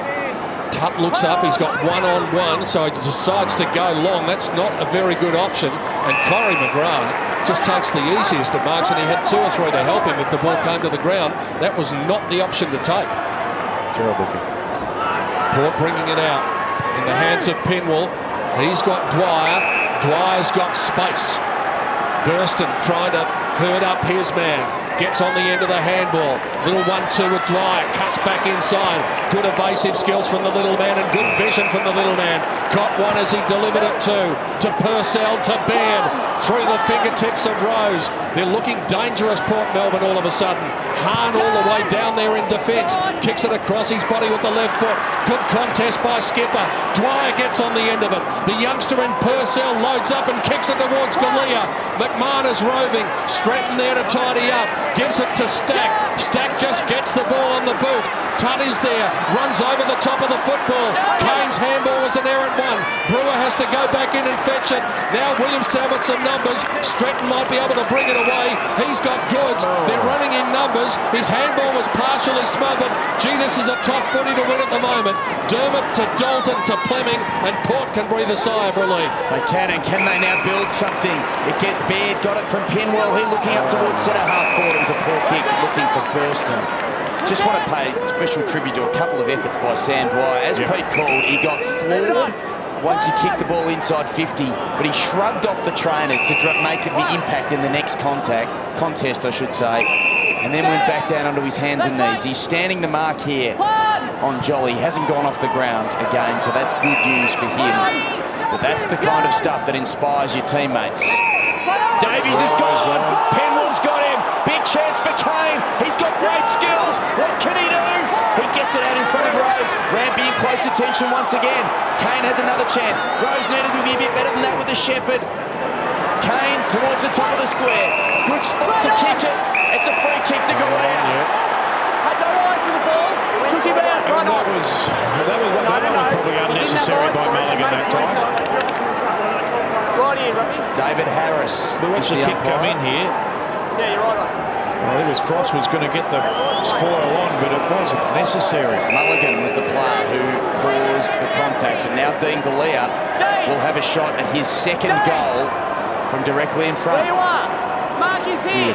Backing in from here, he does this from this sort of area, and probably, as I mentioned, a little bit of panic setting in to the Williamstown defence, and Rose is really causing havoc down there at the moment. Galea and Rose have been the best 1-2 punch in the competition this year. First and third on the goal-kicking table respectively, and they are proving their worth today. Rose has 3. With that one, Galea has a couple. Between them, they've kicked the last 5 goals for the Borough, and they're back to within 3 points. Yeah, and terrific work here. We watch Patrick Rose. He gets a handball off Chris Kane, I think it is, who gets a kick in. But we watch Mulligan here. He's looking straight at the player. And if you're doing that, if you're running towards a player, you really have to turn your whole body around and face the ball in order not to give a free kick away. Phil, what about the way Port are going about things compared to the way Willie are at the moment? The Seagulls look a bit rattled.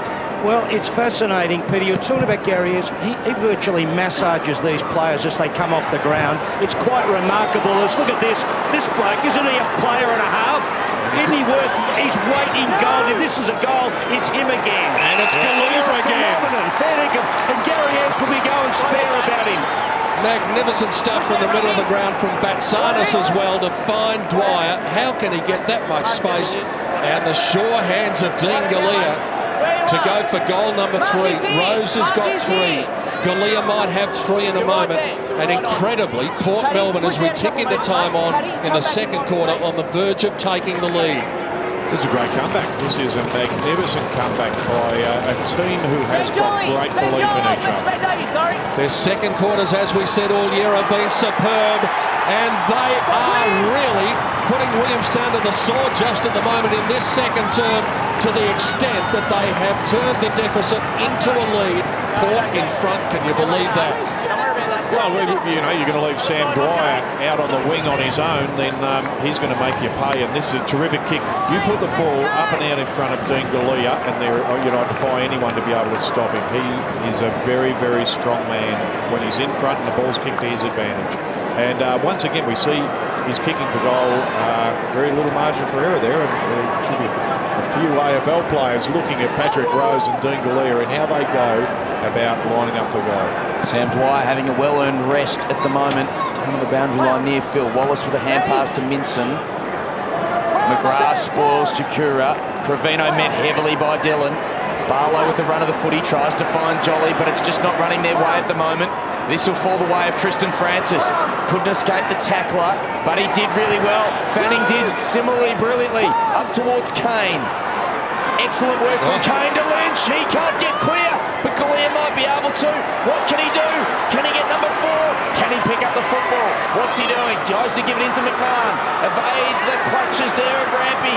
Over towards Kane, who's been involved a few times. Didn't quite go 360. McMahon putting his body on the line. Desperate stuff for the Borough. They lock it in. They had about 3 or 4 chances to score. If somebody had sure hands, you sense they might have been able to kick the goal. Nobody was able to pick it up cleanly when it mattered. But it's still deep in their attacking zone. Minson rucking uncontested. They try and shark his tap. Kane's kick is told to play on Minson. Fair decision by the umpire. And smart play from the dumbest smart bloke in football, Will Minson. I was actually talking to his ex-coach about 2 hours ago, Rodney Eade, and he said he was going home to watch today, Rocket, and we've got your company, and I'm sure you're like the rest of us, just sitting on the edge of the seats, wondering what Wilbur's going to do next. Valenti flew for the mark, McGrath taken down. McMahon applies the tackle. Minson working hard though. That's one thing you can't question, his work ethic. They're hunting in packs, though, Port Melbourne, at the moment. They really are getting numbers at the ball and outnumbering their opposition. Minson favoured here. Fanning had to turn around. Batsanis was held a long time without the football. Valenti sweeps onto the loose crumb.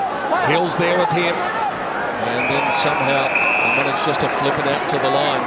Need just a little breather at the moment, the Seagulls. Mitch Hahn barking the instructions down on the boundary line at the interchange gates. 3 minutes of time on elapsed. Port Melbourne doesn't want half-time to come. Williamstown, it can't come quick enough just at the moment. Francis gets it going in there. There's a push. You don't need to do that. Is advantage going to be played? No. But Dingley will kick the goal anyway. And they are starting to get very undisciplined, the Williamstown side. You don't need to do that. It's Mulligan again, and 2 free kicks. That is just going good. Mentioned about Will Minson. That is dumb football. That really is dumb football by Mulligan and going to cost his team 2 goals. Patrick Rose kicked the last goal of the first quarter and then the first 2 of the second. And Dean Galea for Port Melbourne has kicked the next 3. This for 4 goals in a row for Port, only broken by Matt Trevino's goal at the 12-minute mark. It has been a remarkable comeback by Port Melbourne, and it continues as half-time approaches. Dean Galea with another free kick goal. Port Melbourne out to a 10-point lead, and Peter German looks baffled. Well, I think his players look more baffled at the moment. They don't know what's going on, and the pressure that's being applied. We look at the numbers, look at the jumpers around the ball, and that's a silly free kick. And he's had 2 of them, Mulligan, and he needs to repay his team now. Gary is just having a chat down there on the boundary line. Phil, just a quick one to you about the ruck contest. Porter getting out of this pretty well, I think. Look, I reckon that Fanning and Skipper, and I don't know what the stats are saying, Pete, and what you and David are seeing, but we see Skipper here. I reckon he's been fantastic in the stoppages, the hit-outs, and working really hard at ground level. And they've got another one out. Should have been a free kick as well. But that's been really significant, I reckon, Pete. I don't know what the stats are telling you there, but I reckon the clearances now, and David made the point, they're hunting in packs, aren't they? Yep, hit-outs are 13 to 16. We have it at the moment, but they're certainly starting to get on top in the clearances, no question about that. Yeah, John Baird's been pivotal, as you would expect. Hahn took the mark, it wasn't played, not 15. He goes back and wins another hard footy. Howard's quick kick was ineffective. Fleming, and now they're out. This is Pinwell. If it sits for him, it does. He marks it just in time. Addison was arriving quickly. Dalton, the Christopher Kane is all on his own. That's the target. Good recovery by Stack, but Kane used his body well. He can finish this, Kane. Misses to the right-hand side. They lead by 11. They're rattled, absolutely rattled Williamstown at the moment. And, from the first quarter, where they looked very assured in what they were doing every time they had the ball, absolutely rattled at the moment. They swap jumpers, Pete. Yeah, well, it looks that way. Well, I was just going to mention, anyone who's watching on television, the roof's closed, there's no wind blowing down that far end. Howard's kick is good. Rampy has it at left half back. Needs to hit a target. He can't. Dillon just drifts across in front of the pack, gets it going in to Kane, to Batsanis, who takes the mark at half forward, and drifting out there is that man Kane, all by himself. The Williamstown defence is in tatters at the moment. They're at 6s and 7s. They look nervous.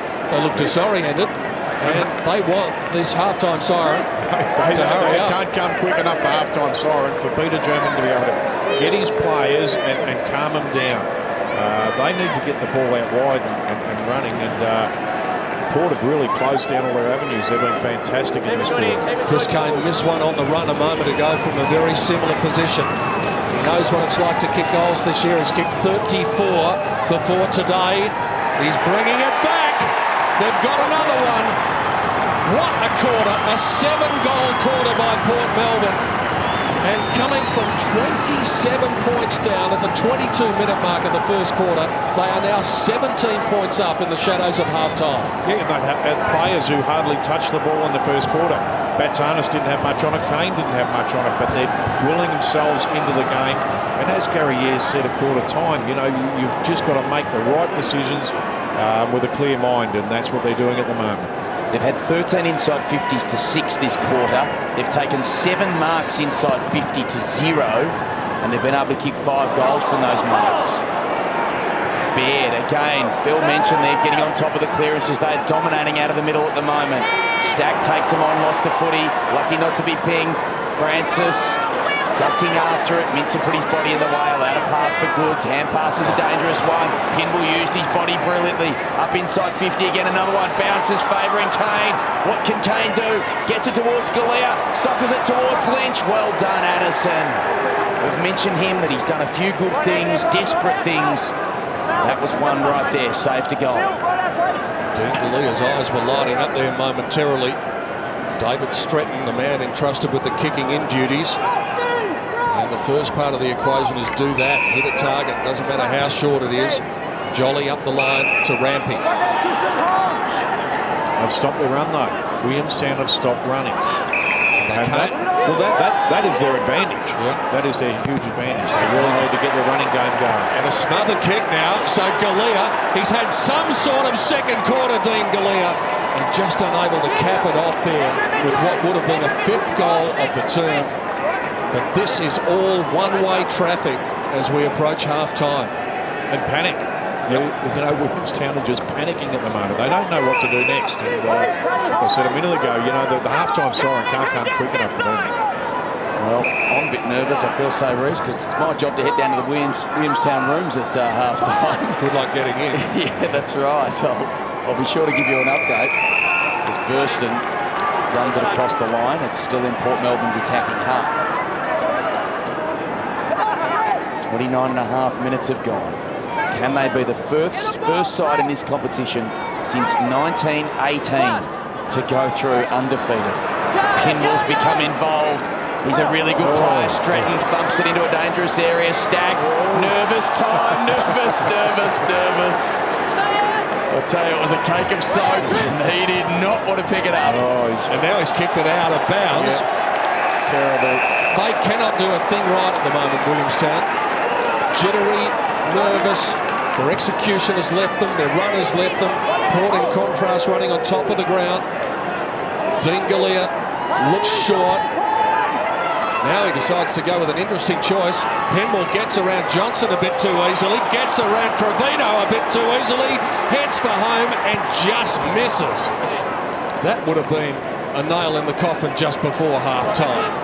And that's probably indicative of where Port Melbourne have got themselves back into the game. Their attack at the player who's got the ball, their hardness at the player has been terrific. Their tackling, chasing, as I mentioned before, their numbers at the ball has been terrific. 7 goals, 7 this quarter for Port Melbourne. 14 scoring shots to just 2. It has been an annihilation in the second quarter. But we know how quickly things can change. We've seen it already on display today.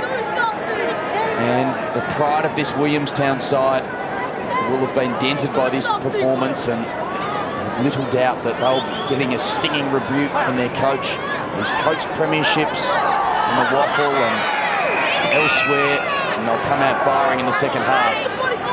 There is Peter German. You may not need to get in to hear what Peter German says, Darren. You might be able to hear it from up here. That's right. And probably one of the worst things about coaching is you're sitting there and there's not much you can do about this. Davies tackled by McMahon. Johnston needs to get involved. He looks like he's been moved on the ball after starting up forward. That's more likely where they need him, and that is half-time. What a quarter for the Borough. 7 goals, 7 in the term to 1 goal, 1.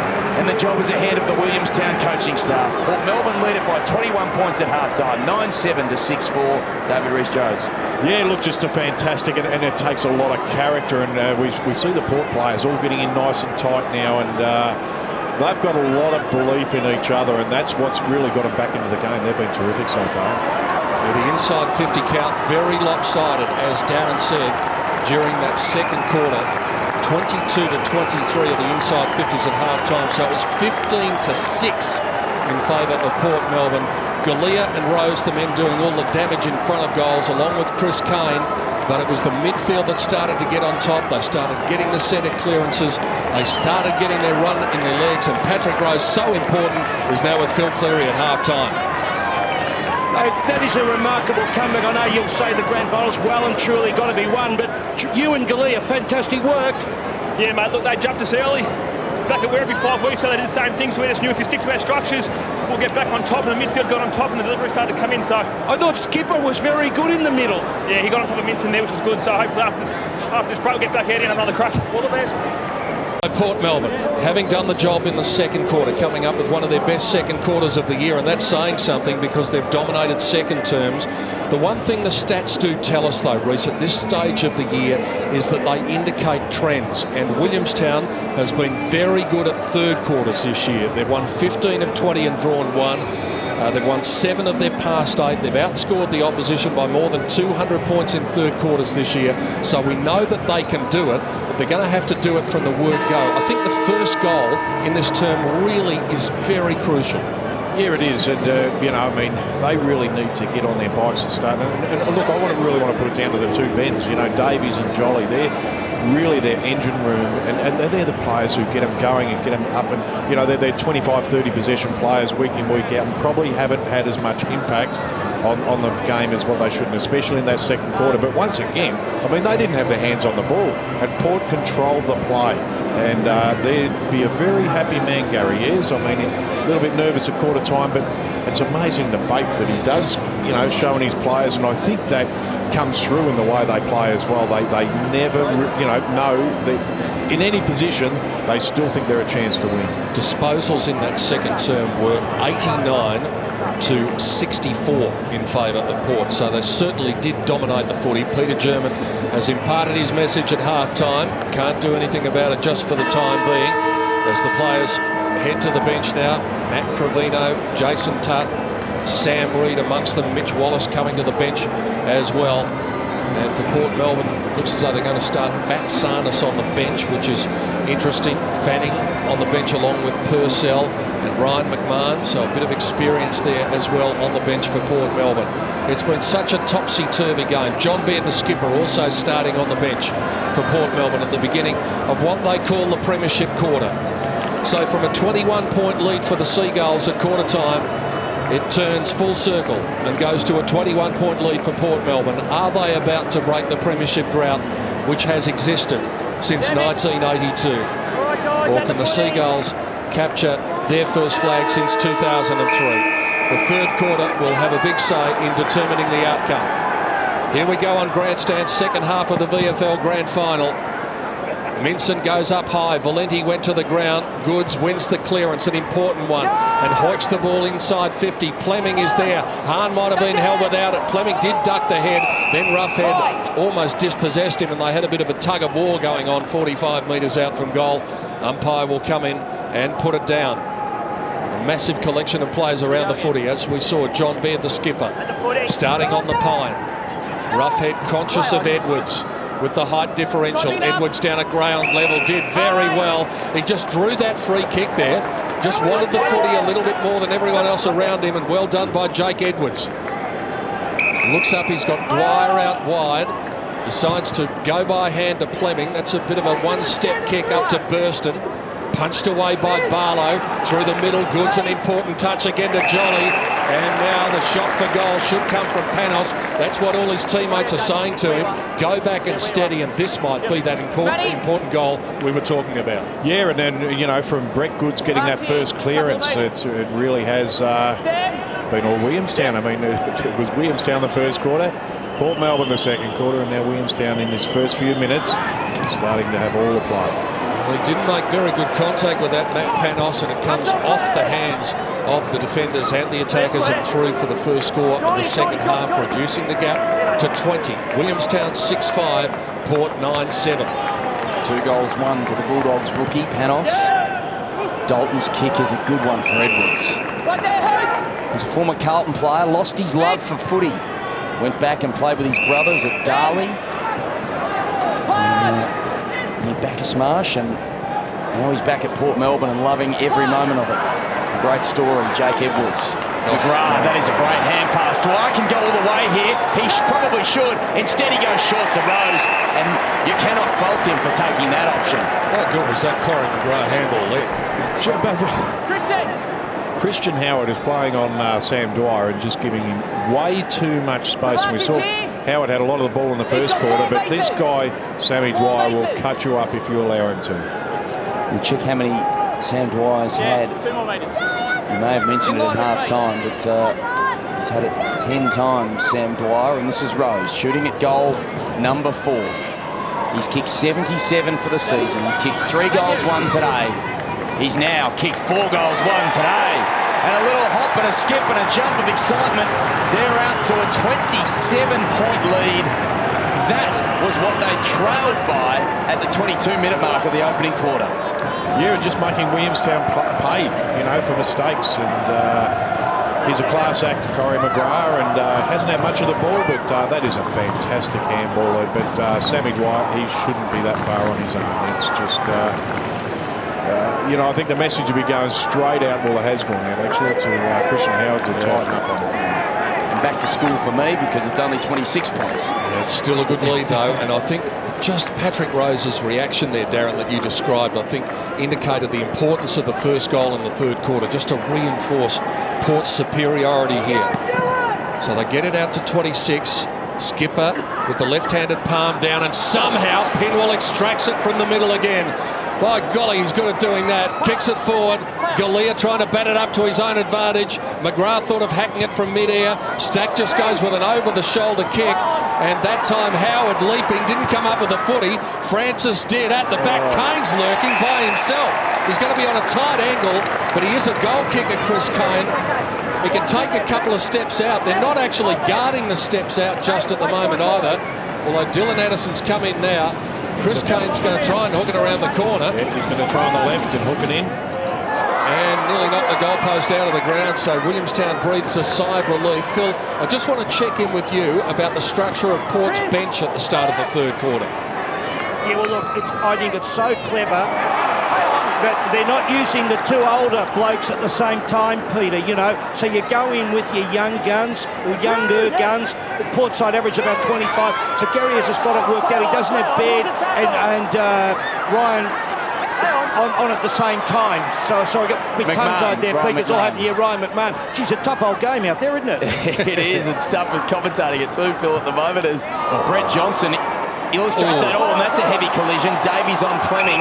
Good decision by the umpire, Andrew Mitchell. That is a great decision. I really get peeved off when that becomes a free kick because he has initiated the contact there, not the person tackling. And Sam Fleming is standing there and can't disappear. He did the right thing, Fleming, and so did umpire Mitchell in his second VFL Grand Final. Francis little give to Skipper. Now at the back to Dermott. His kick up towards half forward. Rose and Rampy tangle. Stretton under pressure from Lynch. Lynch worried him out of it. Fell to Purcell up towards McGrath. At the back, what can Galea do? Mulligan is there. The Queenslander made his AFL debut this year. Clears it. Howard pushes Dwyer across the line. As Adam Cooney watches on. And Brian Lake next to him. And the umpire tosses it in. Jason to the 50. Port Melbourne's attacking end of the ground. Dwyer Smothered. Well done by Francis. He's a tough nut. He won the footy. It was smothered. Howard collected it. And we'll have another ball up. But Port Melbourne doing everything right at the moment. He's been a great acquisition for them, Tristan Francis, this year. Has really added some grunt to Port Melbourne. Coming from the Collingwood VFL team. Just a spiking ball, only gains about 15 metres or so. They ring the changes. Skipper comes off. Fanning comes on. There's the son of the gun, Jake Dermott, his old man, a Port Melbourne legend. Fanning rested after being on the bench. Beats both the ruckman, but Fanning goes again. Gives it to Baird, tumbles the punt inside the 50. Which way will a loose ball bounce? Straight into the hands of Chris Kane. That's where it'll bounce. He'll finish. Port Melbourne have kicked the first 2 goals of the third quarter. Williamstown in deep, deep trouble, trailed by 33. And once again, clearances. We see John Baird that time has been Pinwell Baird, and they're the players I thought before the game. I thought, could be a bit suspect on the big ground, but in tight they are terrific players. And credit the contest too from Billy Burston on that occasion, going back with the flight. He's the one player that is playing as a permanent forward for Port Melbourne that is over 190 centimetres at 192. They've kicked 10 of the last 11 goals. Port Melbourne. They are surging, perhaps towards their first premiership since 1982. And a perfect season as Purcell gets spoilt by his own man. Jakura got it from Davies. To say they need this would be one of the biggest understatements of the year. And they get it. Nathan Jakura, the former Cat, splits the middle. Some positive signs finally for the Seagulls. Yeah, and a little bit of lack of talking. I think it was Sam Fleming down there who spoiled his own teammate. We'll see that as the ball comes in. And both of them actually tried to spoil the ball. And with Ben Davies down the bottom, who was able to hand it off. But as you mentioned, Darren, a much needed goal by Williamstown. They really need a spark and they need things to happen quickly. Just the youngster Josh Purcell involved in that contest as well. Going to be a test of his nerve and all the young players out there. So a little fight back here from Williamstown, and they get the centre clearance. Winson down to Reid. Here's Fleming. Didn't take possession of the footy the first time. Handball okay as it turns out. Dillon to Baird. Had Pinwell running. Went more direct than that. Over the head of McGrath. Nicely judged at the back by Hill. Takes it out to the city side of the ground. He's kicked it between 2 targets. The Jolly's out there and has enough agriculture to be able to construct something. He looks up and there wasn't anything to go to, so he had to hit the pause button, and Rampy was just able to take the mark in the nick of time. Got a couple in the middle of his brave. And he looks in the middle. Well done. Speaking of bravery, Ryan McMahon was, and he just fisted the ball and it went 30 metres towards Brett Johnson, but Ryan McMahon had enough of a fist on the footy that he got it to the line. Everything is falling into place at the moment for the Borough. And they've got to be brave for Williamstown. They've got to take some risks and take the game on. Trailing at the moment by 23 points. Come on, guys. Or 27 points, I should say. They did get it out to 33. How's my maths going? Got a long off-season ahead of me, haven't I? It's been a long year. You do nothing, Will.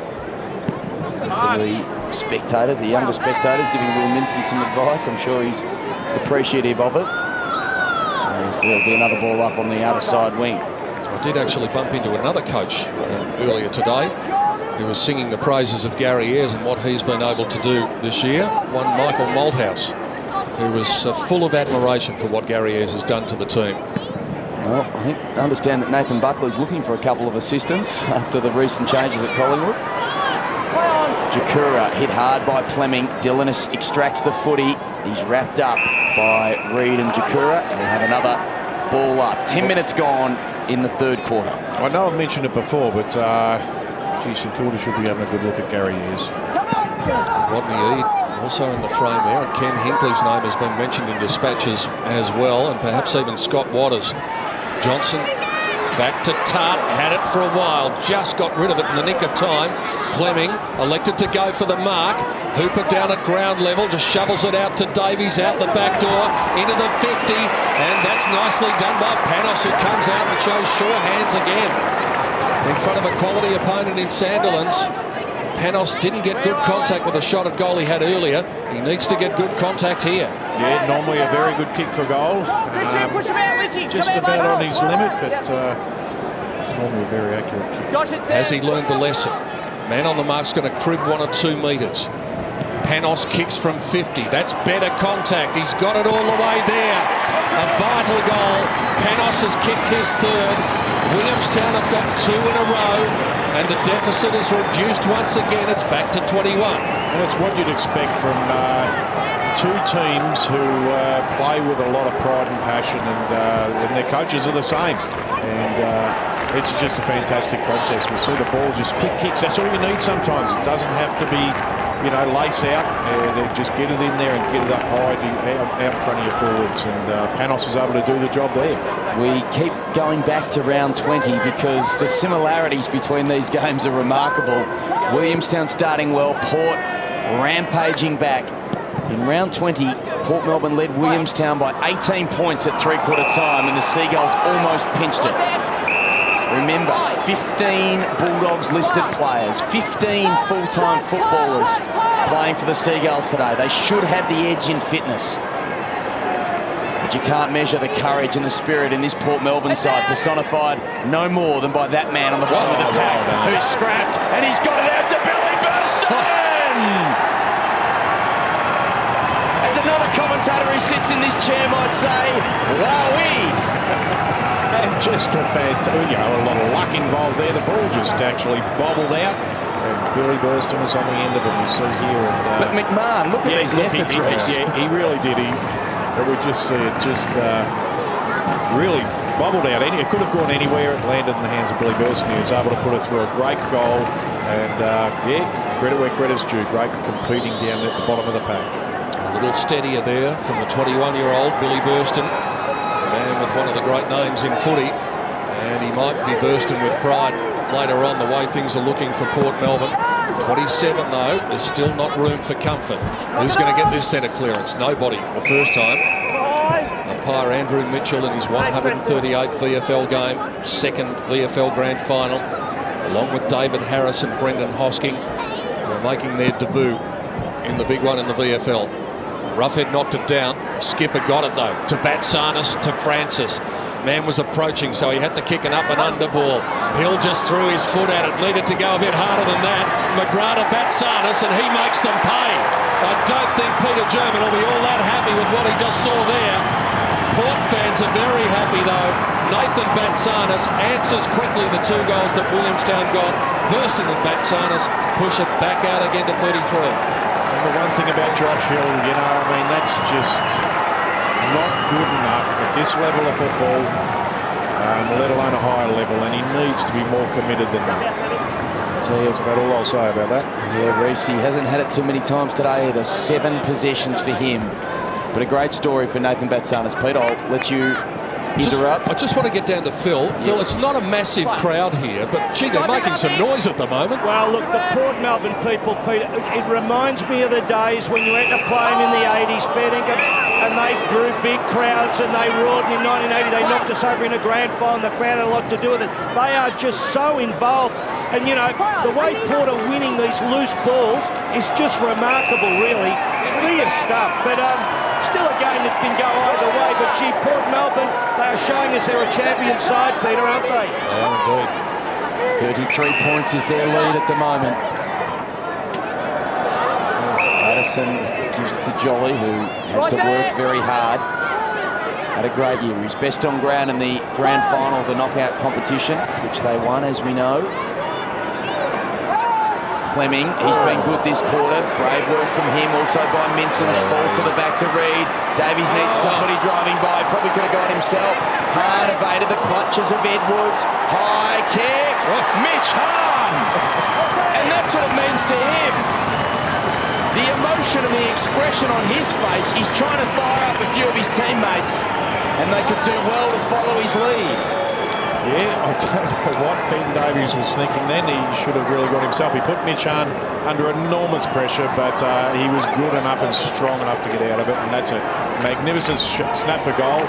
And you can see it means a lot to him. Hahn with his first goal of the afternoon. Goal number 40 for the season for Mitch Hahn. And that means that Williamstown continues to hang in there. When the gap got out to 33, you suspect one more goal might have nearly been enough. Oh, Valenti, the meat in the sandwich there. It was a Tut and Jolly sandwich. Dwyer finished up with it. Handball back into the middle, and guess who finishes up with it? Valenti just shrugs the tackle from Goods. Used Dwyer. That was magnificent vision from the duelist and trophy winner. Kane up for the mark, and he's unable to take it, and it goes into the pocket. And that was terrific stuff. Shane Valenti copped it from east and west, and yet was still able to get up and impact the contest. And once again, Sammy Dwyer on his own. Not good enough defensively from this Williamstown team. Jolly at the back of the pack. Barlow, he didn't get pushed in the back, so it's play on. Now Jolly diving down on top of the footy.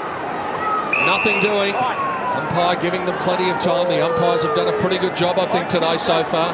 They've let them play. I'm not going to guess it. And there is a good explanation. No guessing.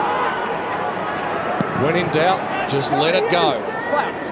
Roughhead in the Goods direction. McMahon down the base of the pack. Is he able to get it out this time? They're all jumping in over the top.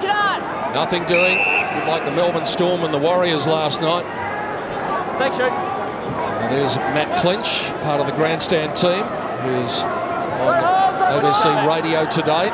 Great to have Matty as part of the team in 2011. So the ball up in Port Melbourne's attacking zone. Kane, who's been excellent since quarter time, one of a number of Port Melbourne players. He's one of 10, Chris Kane, who played in their losing grand final in 2008 on this ground to North Ballarat. Looking to atone. Lynch got the ball rolling in many respects for the Borough when they needed a spark in the second quarter. He's had a great year, Malcolm Lynch. And how does Corey McGrath get in that much space? And he should go back and attack the goal face. Yeah, that's just lazy football. Not picking up players. Just very lazy football by Williamstown. That's disappointing when, Peter German will be absolutely devastated with that type of play by his team. And it's just been since quarter time. They just haven't given him yelp. Corey McGrath, 134 VFL games. Works at the AFLPA alongside the opposition captain, Brett Johnson. This is for pretty serious bragging rights. And he's kicked the goal. They take another step closer to the elusive grand final trophy. Premiership trophy, they're out by 33 points once again. Yeah, and you can see Peter German, he's a bit upset with what's happening out there because there's no excuses for that. And as a coach, it's really undisciplined play by your team, and you just need to get the message out. When the opposition's got to the outside 50, just man up. Take space or grab a man. You need to do one or the other. Williamstown finds itself back in this dangerous area again with the margin at 33. One more goal to Port Melbourne. It's going to be incredibly difficult. There's Baird. Got it up towards McGrath. His handball over the top to Valenti. Runs around in circles under no pressure. They all peeled off him, so he hits Galea. He looked in 360 degrees of vision. No one came at him, and that gave him a chance to spot up his full forward. And the one thing about Dean Galea is he's very quick off the mark as well, because as soon as he saw the opportunity, he sprinted into space, and very strong man and hard to stop on the lead, but just too easy once again. Too easy. This for goal number 5. This to get it out to 39 points. Is that going to be a bridge too far? They don't have to worry about it. Just a minor score. Williamstown hangs on momentarily as we approach time on in the third quarter of the 2011 decider. But just going back to that centre clearance, again John Baird getting it out of the middle. He already owns one Norm Goss medal from the Box Hill Premiership and his performance in the grand final in 2001. And maybe in the running for a second. McMahon, look at him go. Gets it to Valenti. He'll hit a target. Again, bounced off the chest of Penwell. Now this is an opportunity. Penwell's hurt. What can the Seagulls do? Hahn has Brett Goods running into space. He has to capitalise on this. It will sit for him. And the two-time North Ballarat Premiership player makes it count. They continue to breathe. back under 5 goals again.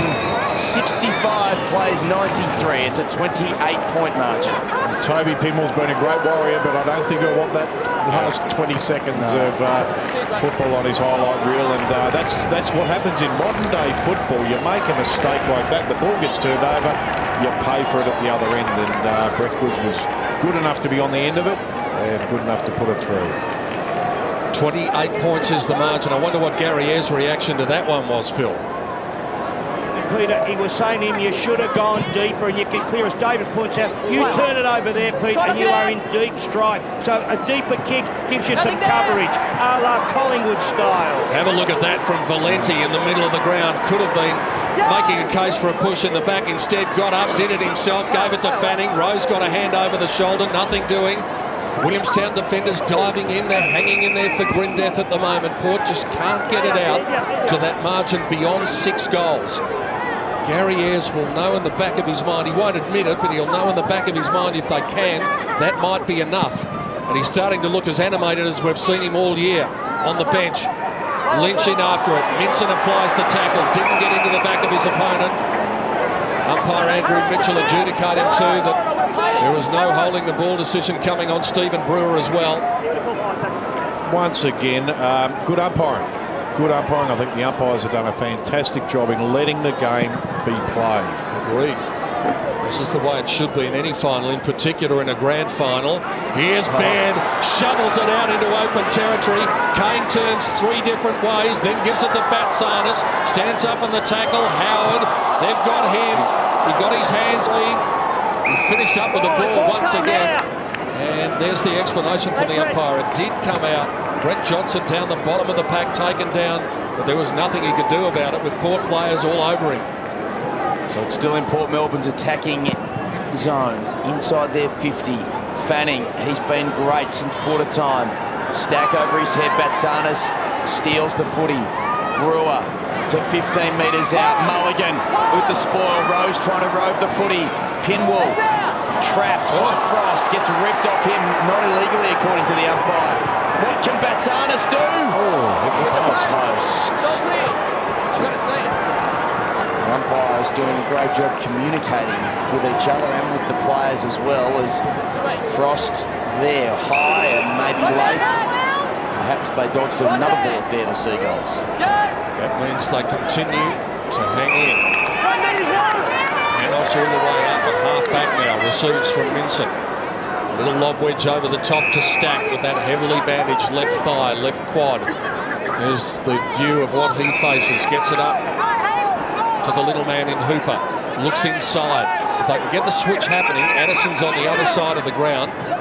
He can't get it that far though, so he goes down the line. Hahn was jumping.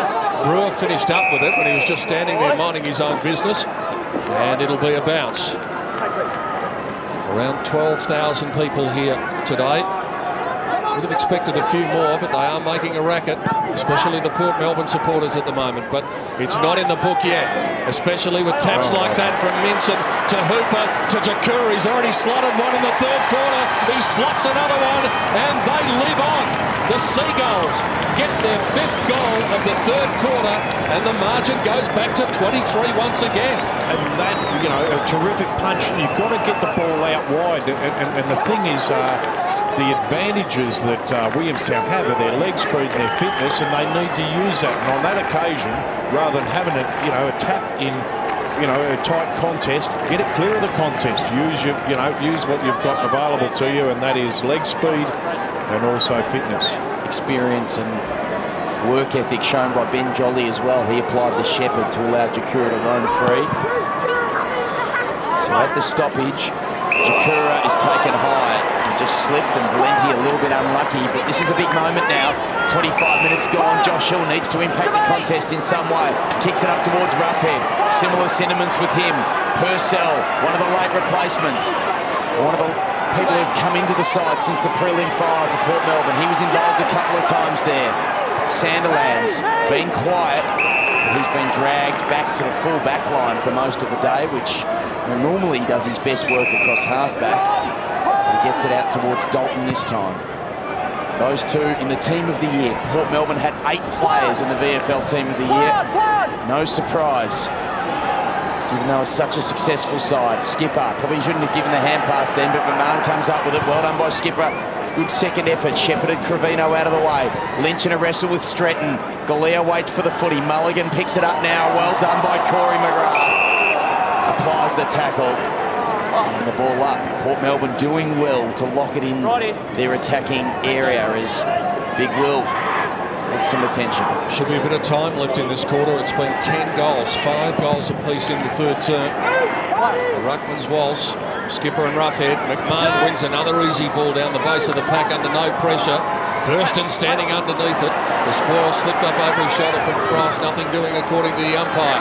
Hooper out into space, but it's coming back in again. Edwards dropped the mark. Oh, he took it a bit too cautiously. Very lucky. Didn't drag it in. Didn't drag it in. Have a listen to the crowd.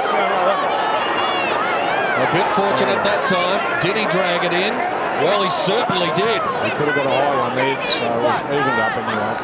Stack on the end of the volleyball spike to half forward. Brewer and Goods running back with tied legs. Brewer goes to ground, but at least he was able to get the ball to the line. And that took Brett Goods out of the contest. Western Bulldogs fans, Williamstown fans, finding their voice after that lack of a decision on the city side wing. Skipper got some interference from Roughhead.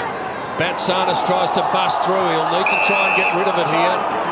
Once more, the umpire just prepared to cut the players some slack, though, in the grand final. They're doing their job and the players are doing theirs. They are. It's a fantastic game of footy at the moment. The contest is really on. 5 goals each in this quarter.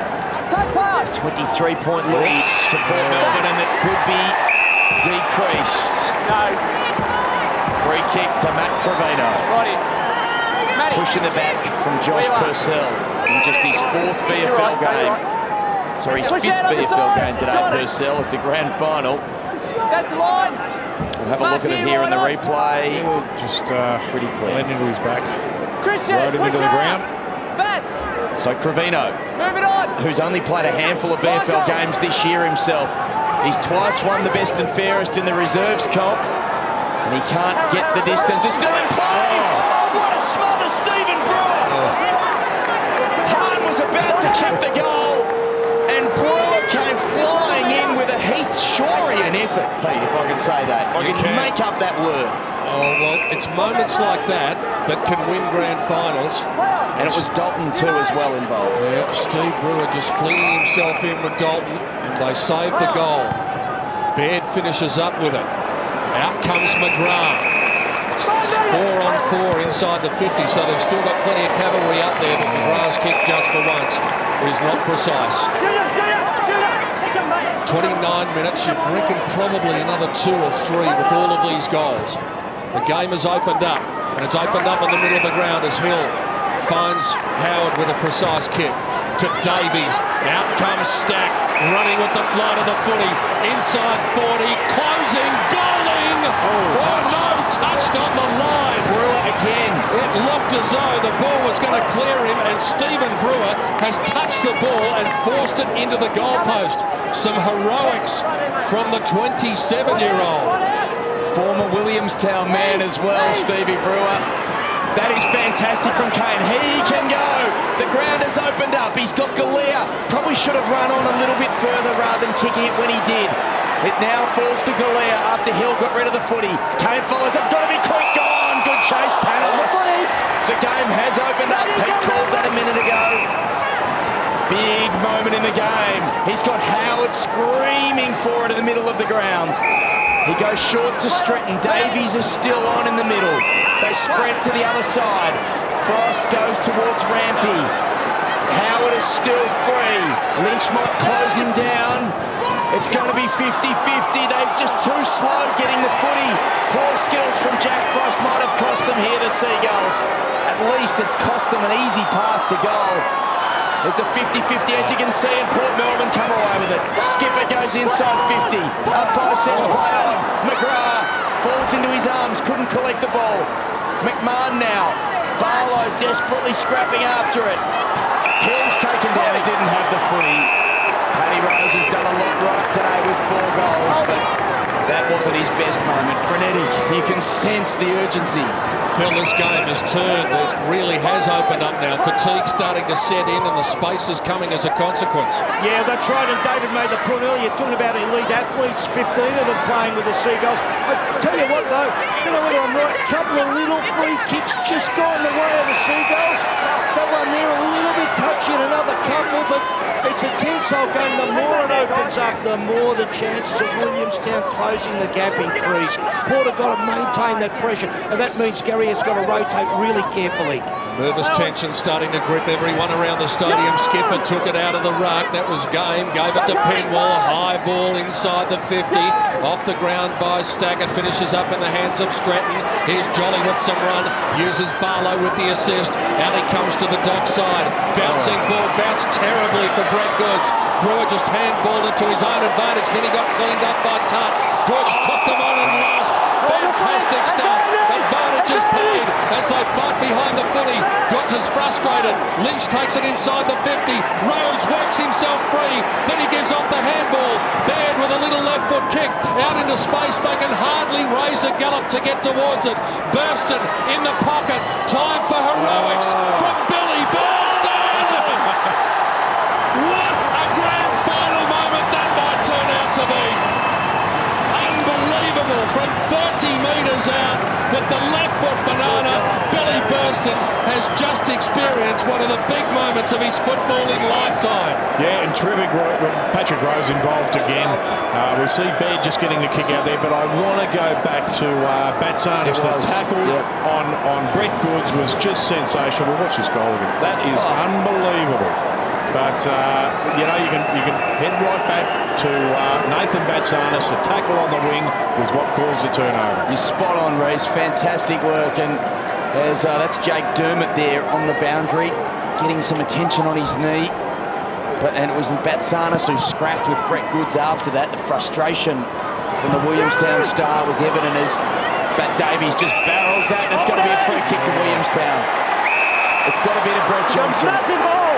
Massive! Here we go. He did have hold of his jumper, and you can see as the ball, because the ball spiraled, it was in the air for a long time, so you can see what was happening there. And he definitely had hold of his jumper. Tristan Francis, the old, well, he was holding me too, and it is a bit tricky.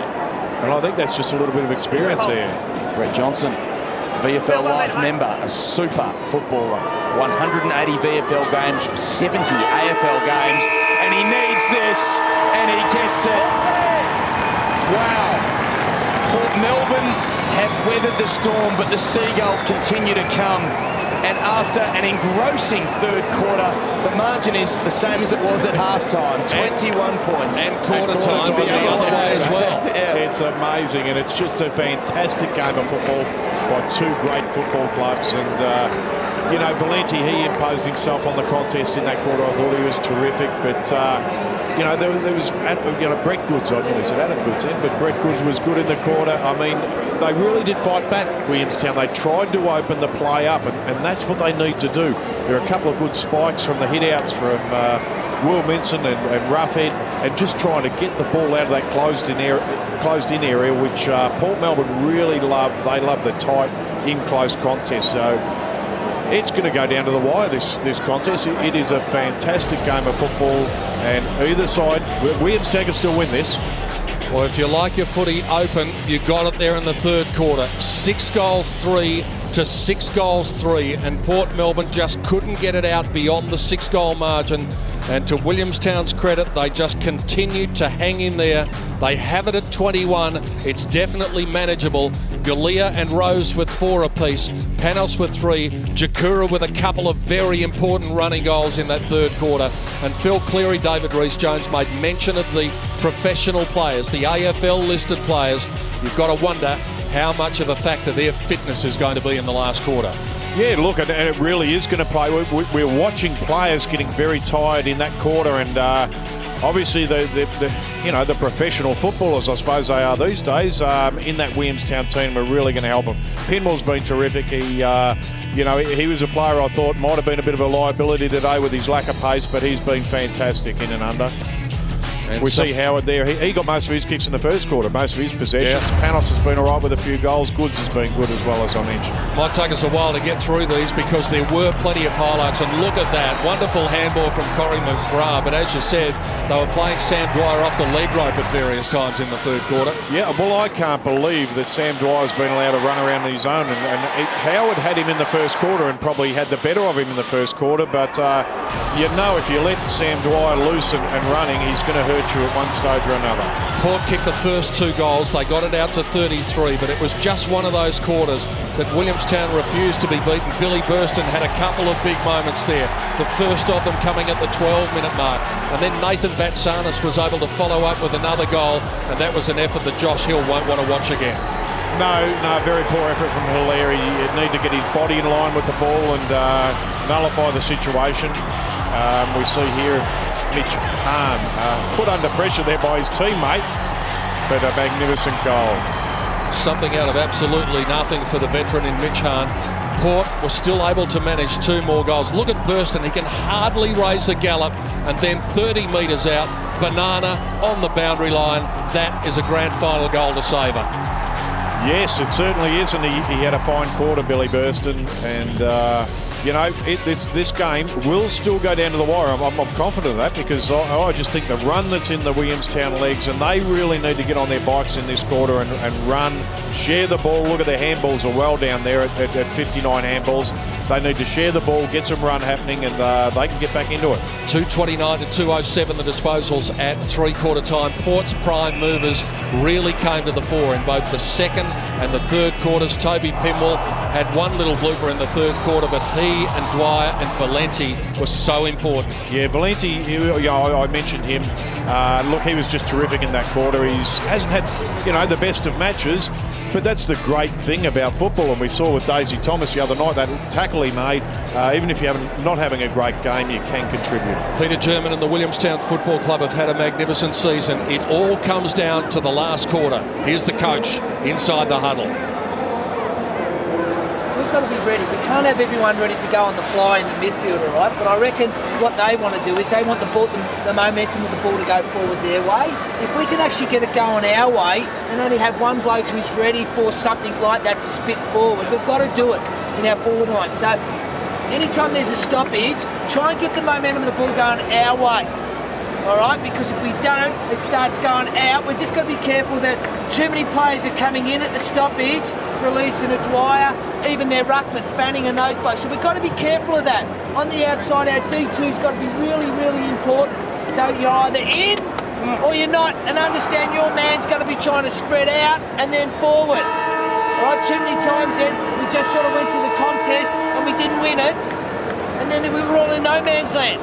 You either got to win it, impact it. If you don't, then we've got to try and close them down.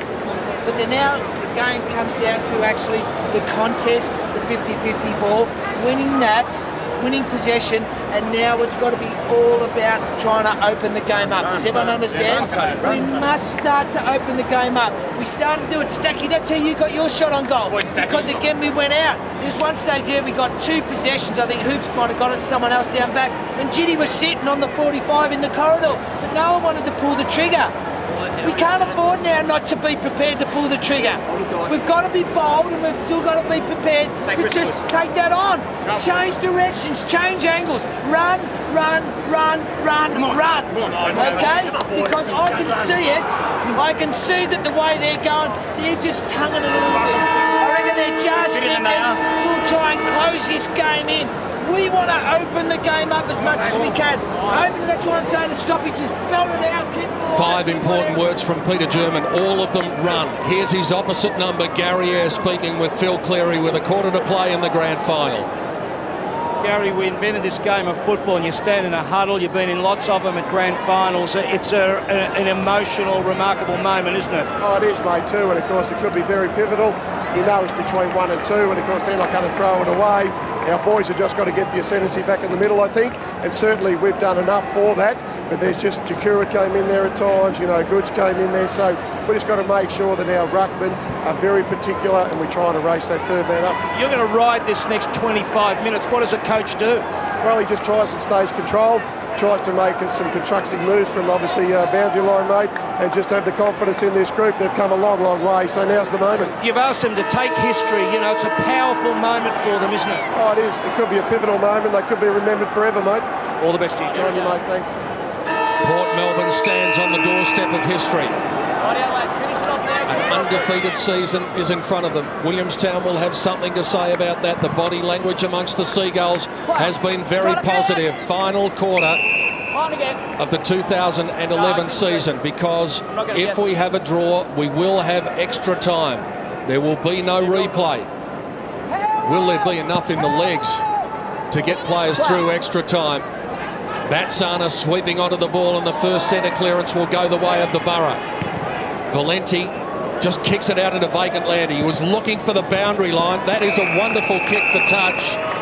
And the umpire says chuck it in. No question about what his intention was, and that was perfectly executed. He's done a lot of that today, executing his skills perfectly. Moving with and without the footy. Skipper takes it out of the ruck.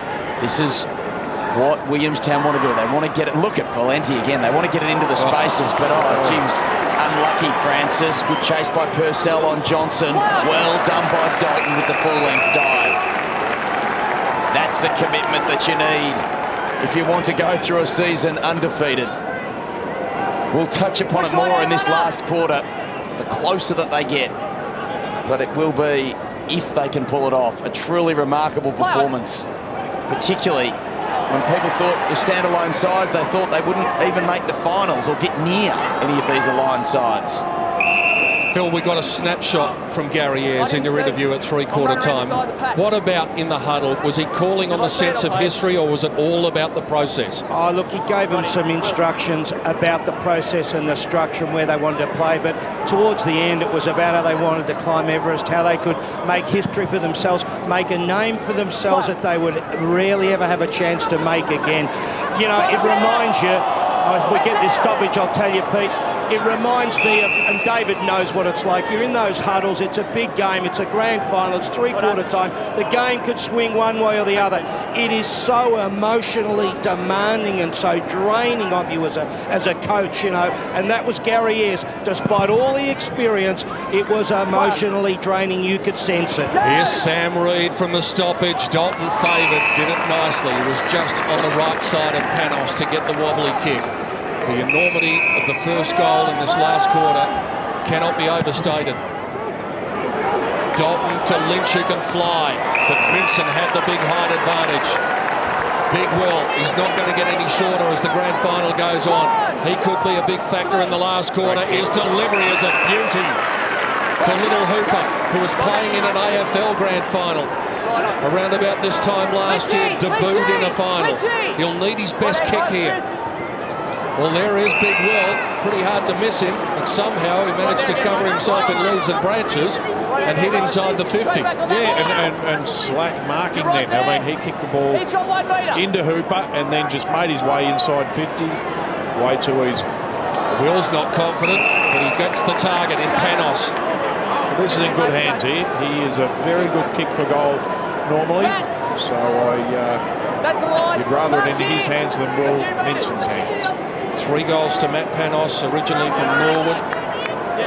Kicked a lot of goals at the Under-18 Championships for South Australia in his TAC Cup year. Nothing like the pressure of this, though, in the grand final. Can he get the first goal of the final term? It's bending its way back. He started it left and it in-dipped beautifully. And Williamstown strikes the first blow of the last quarter and reduces the deficit to 15. And doing all the attacking so far in this quarter as well, so that's very important. And you spoke about that kick from Valenti, kicking the ball out of bounds. I just think that's a little bit negative at this stage. I mean, Port Melbourne really need to score goals and get far enough in front that they can't be caught. If they think they're going to hang on for this quarter, they'll get run over. The tension in this Dockland Stadium is extraordinary at the moment. Nearly 12,000 fans and more of you at home watching through ABC Grandstand. I'm sure I've enjoyed this as Dylan strikes a lusty blow with his right boot. Good contest by Galea. Great tackle by McGrath, affected Stack's kick. McGrath follows up. This could be his goal if they can create it. Batsanos finishes! Corey McGrath, take a bow. The oldest man on the field, leading from the front. Nathan Batsanos with his second. What play from Port Melbourne. Well caught there, Darren. Just terrific. When we see Corey McGrath, he just threw himself into the tackles on that occasion. He knows how important it is. I mean, he hasn't got too many years left in football, and you know, premierships are hard to come by. And Batsanos, well, he's been a very good player today and put that one away. And that was important because Williamstown were on the march. Important that Port got the reply, but equally important that they got it quickly, and they did. So it's back to an advantage that Port Melbourne cannot yet be comfortable with. It was a slip in the middle of the ground. Rough head, little handball out to Howard. Jolly goes in and fetches it, keeps it moving forward. Brewer could have marked. Little volleyball spike away, a backhander from Baird. Here's Valenti with the little legs pumping. He's taken them on. Tackle. Holding the ball, and it was a good tackle by Howard. Williamstown lifting. Howard takes it out wide. He's got Josh Hill on the City side of the ground, looking to make up for that error in the third quarter. The coach probably put it to him at three-quarter time. Knocked down by Dermott. Fleming didn't handle it cleanly. Barlow runs out of room, though, and is unable to keep it in play. Out of bounds, right half forward. So the margin is 21. 21 has been a very popular number for the margin all the way through this grand final. Every change, that has been the difference. Williamstown, of course, leading it at the first. Edwards, who wears 21, got the hand pass clear and back into the congestion was Valenti's strong hands by Dwyer. He's got Wallace for company at the moment. Into the path of Penwell, needs to be quick and is fantastic. Galea charging up. Mulligan again with a push that he probably didn't need to give, but that is what confronts Dean Galea. Yes, and may have been a little bit lucky, James Mulligan, because you're not allowed to touch a player after he's taken it. Maybe simultaneously, so that's fair enough. But he's given away a couple, Reece. The one thing was, I think I mentioned great kick as soon as Toby Penwell hit that, because this guy is impossible to stop when the ball is up and out in front of him. He's got vice-like grip when he marks. He kicked 5 goals last week in the preliminary final. This is for number 5 in the big one. He's got it. The former Williamstown man, one of several former Williamstown men in this Port Melbourne side, strikes another blow. The margin is back out to 27 points now. It's significant. And there is no doubt that, you know, the rise of Port Melbourne this year, a lot of it can be attributed to Patrick Rose and Dean Galea. They have been just goal-kicking machines down in that forward line. And, you know, the big fella Bonadio, we're used to seeing him down at full forward for Port Melbourne, but these guys have been able to step into the breach and been fantastic for them. What a win it would be for them. Fanning to Baird. Knows what the pressure of finals football is all about. Here's Dwyer stepping and twisting to Fanning inside the 50. McGrath is a thumping kick. The man on the mark is going to stand at 48, Dylan Addison, and McGrath can get the trip here. If he gets this, it's just about in the book. One more after that would be handy. Williamstown knowing this could be just about the straw that breaks the camel's back. The oldest man on the field, Corey McGrath, at 32 years of age, loads it up, and after the big build-up, he's kicked it out of that tunnel for him. I was going to mention, I thought it was just on his limit there, and he struggled to get there, but the distance wasn't the worry. I wasn't going to interrupt that build-up. Hope you're enjoying the coverage with Pete Donegan, Darren Boyd and Nostradamus, Reece Jones down the end. There's Williamstown switch play. Davies finds Howard. Back to Davies, or will he go to Wallace? Good contest by Dylan it was. He's scrapping away the boy from Gisborne. Fantastic stuff. Played every game this season. One of 6 Borough players who've played every game this year. There's Mitch Wallace, played half a dozen AFL games in his first season at that level and also this level. Dylan runs onto the footy, tackled by Davies. Luck lands on the chest of Lynch. His kick's also a good one. Mulligan finally gets a fist on a footy. Thumps it away from Galea. Falls to Johnson. Up towards half-forward. Barlow needs to go. He couldn't get to the contest. And Fleming, who's been infinitely better this week, Pete, than he was last. Yeah, but he's had a wonderful year all told. Shifted forward and kicked a couple of vital goals last week. Pimble to Purcell. Another opportunity for McGrath. Down it comes to Billy Burst. And here's Dwyer. The little man jumps and wraps his hands around the footy. And speaking of guys who've had a good season, a lot of people suggested he might even win the list, and he came up with 2 votes. I don't think it'll matter if he can get a premiership medallion tonight. Exactly, that's more important. We play a team game, not an individual sport. And since quarter time, Sam Dwyer has been absolutely sensational. He has just worked so hard and shown what a very good player he is. Disposal number 17 coming up, but that doesn't show his work rate. The margin is 27. Sam Dwyer pulls the kick. He was a bit gentle with it, rather poked at it. And so Williamstown Flame still flickers. It does, but they are being beaten at the moment. It's 5-2 inside 50s this quarter. They're being beaten in terms of that effort. Lynch has a fly at the moment. It's been all Port Melbourne the last 5 minutes or so. And still it goes. McMahon won the tough football, got it to Valenti, now Penwell. So much toughness. Their toughness personified, this Port Melbourne side. Mulligan goes without the football. Stretton ripped off it by Lynch illegally. Fair decision there by the umpire, Henry Mitchell. Good explanation. I reckon they've done a sensational job, the men in orange today. We can't commend them enough. I certainly agree, and if Reece agrees, then... Look, I mentioned early on that they have umpired the way a game of football should be umpired. Yep. Not playing those tippy-touch with free kicks, blokes staging for free kicks. They've let the game be played on its merits, and full credit to the umpires tonight. Phil, what about you? You've been known to have a few things to say about the umpires over the years. How have you marked them? I reckon they've been remarkable, because when you're at the ground level too, Pete, I know you're seeing it closely and above, and you've got the video as well, but I tell you, the sheer pressure and the way they're going at the stoppages both sides, and blokes are taking the ball, and there's a question of had they had prior opportunity or not. The umpires have been remarkable in their reading of the game. David's right, nothing ticky-touch, and they've allowed the bloke going for the ball some leeway, just enough, I reckon. Yeah, I think you've summed it up perfectly. Jakura just got it on his toe and moved the ball 25 metres forward. Williamstown getting into the non-negotiable area here. They're going to have to come up with the next goal. Mitch Hahn attempting to do something about that, but Port are going to extract it from the stoppage again, and Pimble just throws it across his body and kicks it towards the line. That's what you do. Don't put it into the corridor from the 50-50 situation. Peter German knowing that it's slipping away. They've had a monkey on their back just to make the grand final, Williamstown, in recent years. But they won't walk away with any sense of satisfaction unless they've got the cup today. And that's looking increasingly unlikely. Sam Reid just hacked it into a player in front of him. Lynch hacks it off the ground. Here's Kane in a very tight circumstance. Once again, just keeping the ball moving forward incrementally. And Addison takes it to the line in front of McGrath. And they've gained about 50 or 60 metres with sheer persistence.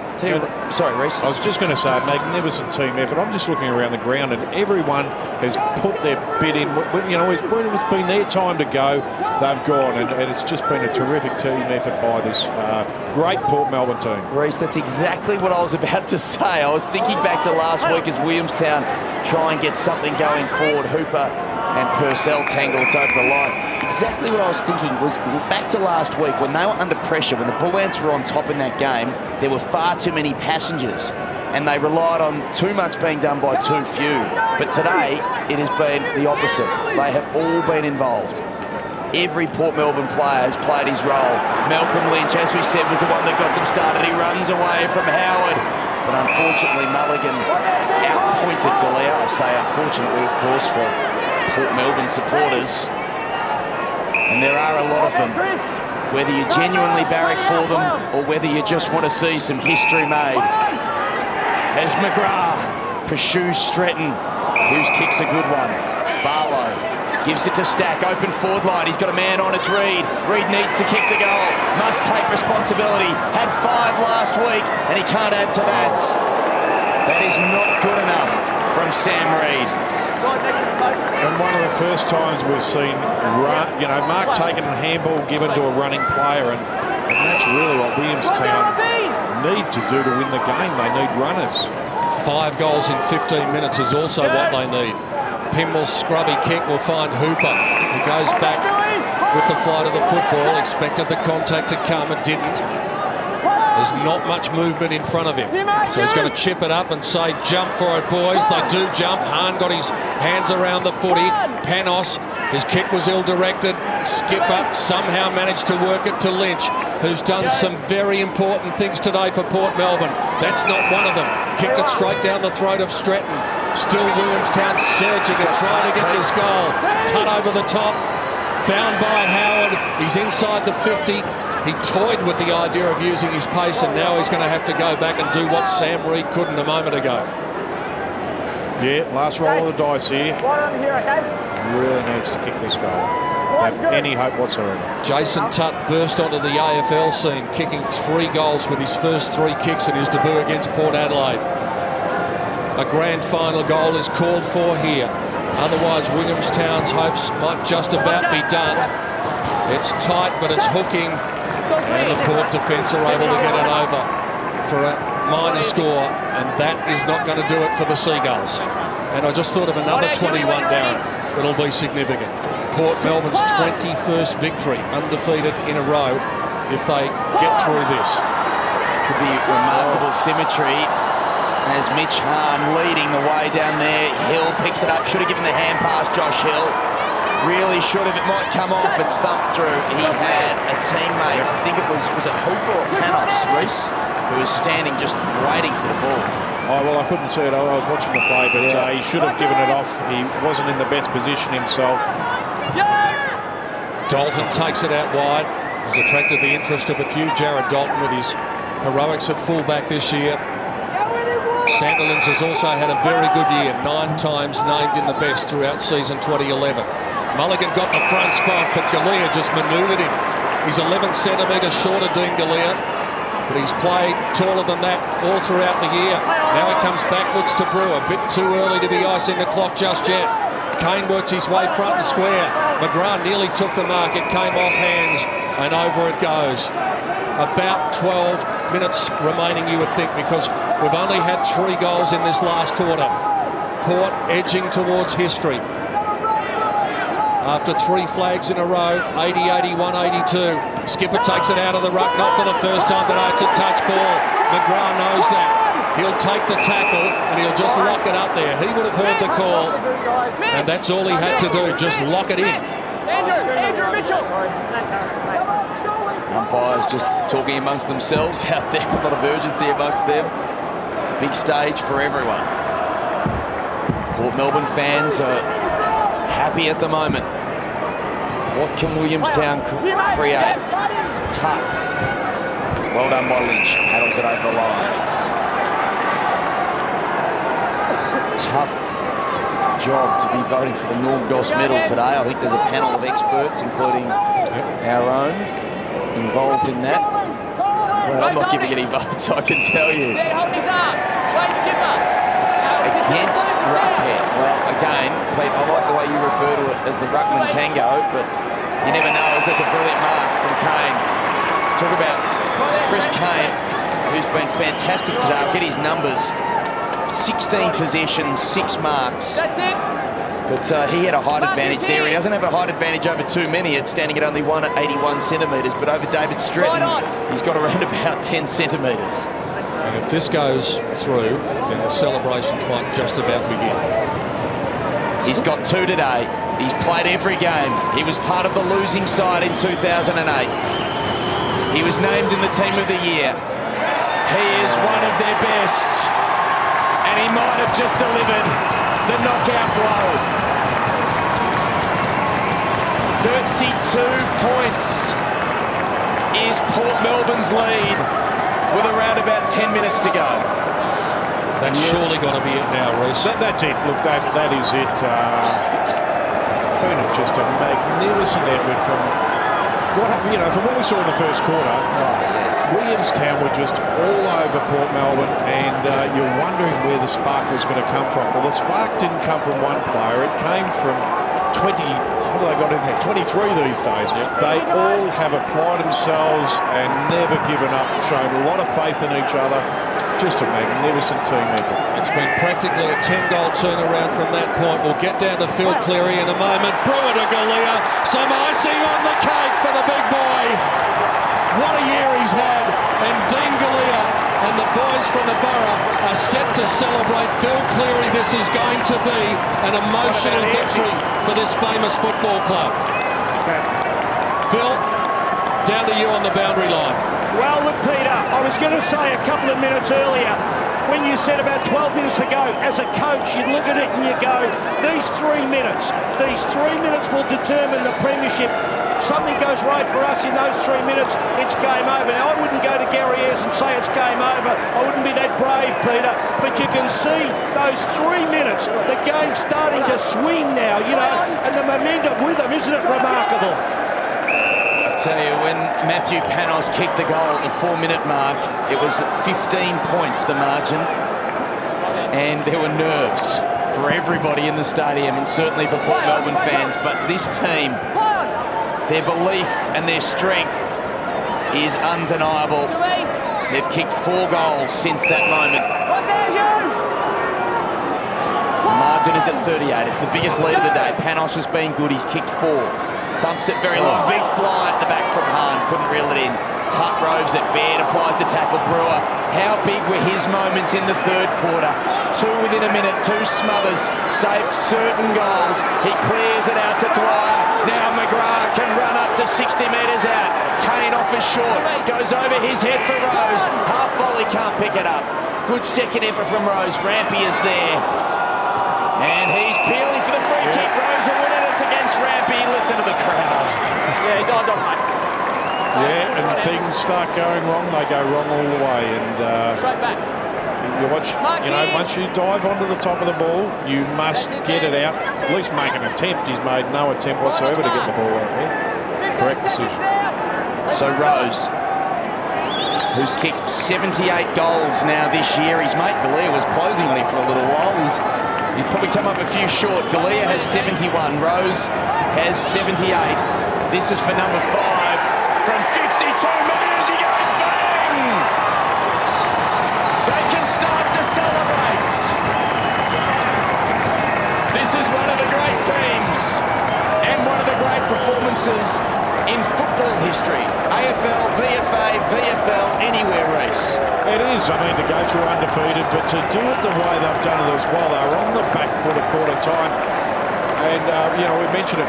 Patrick Rose was probably the player who gave him the spark in that second quarter. And he was a player who really did do a couple of good things. And while his numbers might look fantastic for possessions, every time he's touched the ball, a goal's come out of it just about. He got the last goal of the first quarter and the first 2 goals of the second quarter. Patrick Rose to send Port Melbourne on their way. Penwell has sent them on their way as well. Down to McGrath. Dillon wants to join the party. Yes. And why not? Even the defenders are getting in on the act. And Gary Ayres, business-like till the last minute, was caught with a bit of a smile on his face. It's party time for Port now. It's just an amazing game that we play, and the one thing you'll see at the end of this is those Port Melbourne players putting their arms around each other and knowing that they've all given it all for each other and for their team and for their club and for their coach, and it's a credit to them. Look at that. That is fantastic. Yeah, the crackers are smiling. Yeah. Michael Dillon, he's missed 1 game in 3 seasons since he came to the club from the Bendigo Bombers. That's the commitment and continuity and loyalty that is in this side. In their season, they became a standalone club in 2006 and they finished on the bottom. Sadi Ghazi, the Williamstown champion, coached them into the finals in 2007, and then Gary Ayres took over, and it's been finals every year. And still they come. They lead by 50. Lynch gives it to the duelist and medalist. Could anything more go right for this man? And for this club. This is an historic day. And they are cashing their chips. And they are cashing in 29 years of agony. And you've got to feel for Peter German. You know, there's always a loser in these, and you know, he'll be bitterly disappointed with the efforts of his players, especially after quarter time. Their first quarter, they come out, they're full of run, they shared it around. But this Port Melbourne team cannot be denied. Phil, this is going to be a really emotional victory for Port Melbourne. You mentioned a lot of their greats are here today, and there's going to be a few tears shed. Oh, look at Peter. It's one of the greatest grand final victories in VFL history. You know, remember Williamstown won the 1990 grand final with a stunning performance down at Princes Park. This one will go down as one of the greatest, and I reckon for Gary Ayres, one of his greatest moments and most memorable.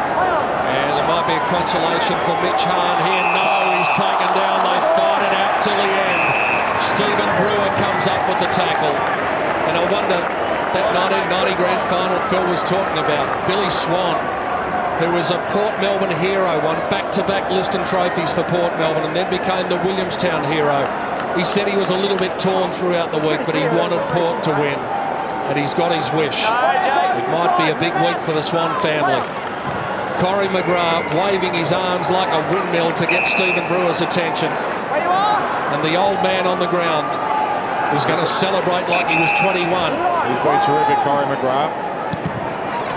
Up and under ball inside the 50 as the minutes tick down to that final siren. Minson has battled manfully, but the Port Melbourne ruck today has been right up to the task, and they needed to be. Johnson, a wonderful player in this competition. Stratton to Reid, and now Ed Barlow can still find some run in the legs. Rose chases him down. Brewer calls Fleming out of it and says, my ball. Oh, Reece, I tell you, these are tough votes to give today. He's been terrific, Brewer, hasn't he?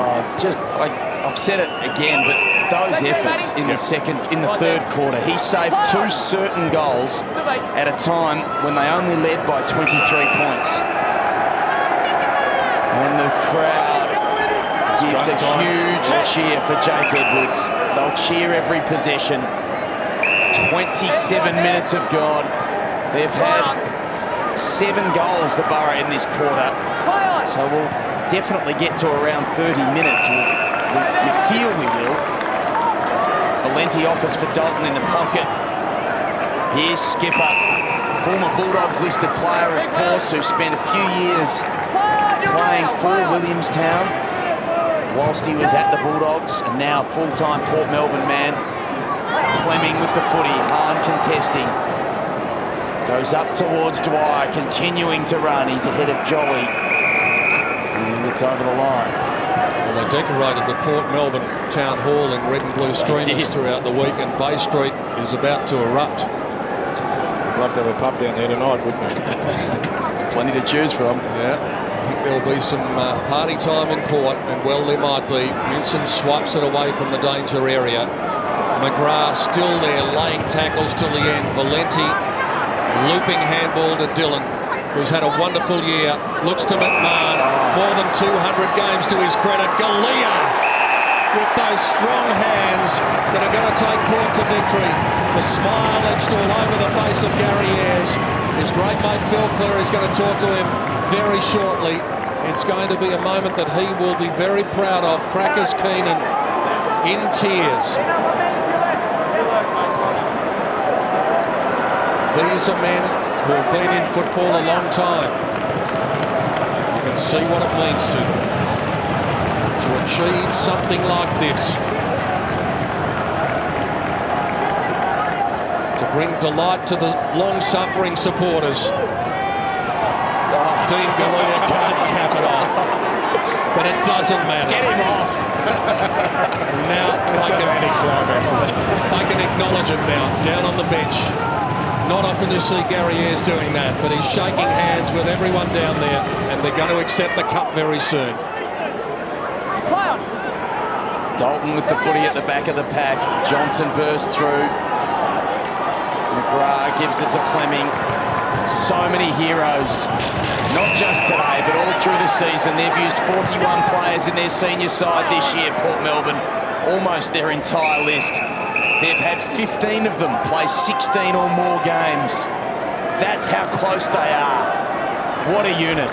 And the one thing with Gary Ayres, I mean, we know his heroics in the VFL/AFL, playing in premierships and that, but this feeling he'll have, it's a completely different feeling. And, you know, he's the boss out there, and he's responsible for winning. Well, they were lost, but a game this year. But, you know, it's tremendous pride in other people's performances. It makes it different. Great kick by Johnson for Hill. Josh Hill can kick the goal.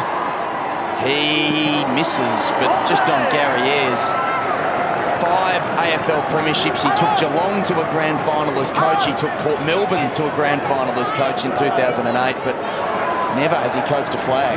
No, exactly. And as I said, it's just a completely different feeling to, you know, to what he would have experienced in those 5 flags. And don't forget, he won 2 Norm Smith medals along the way as well. We continue to wait for the siren at the Docklands. A high tackle by Jared Dalton.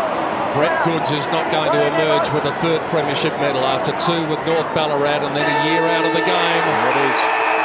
They say that nobody's perfect, but on this day in 2011, Port Melbourne is.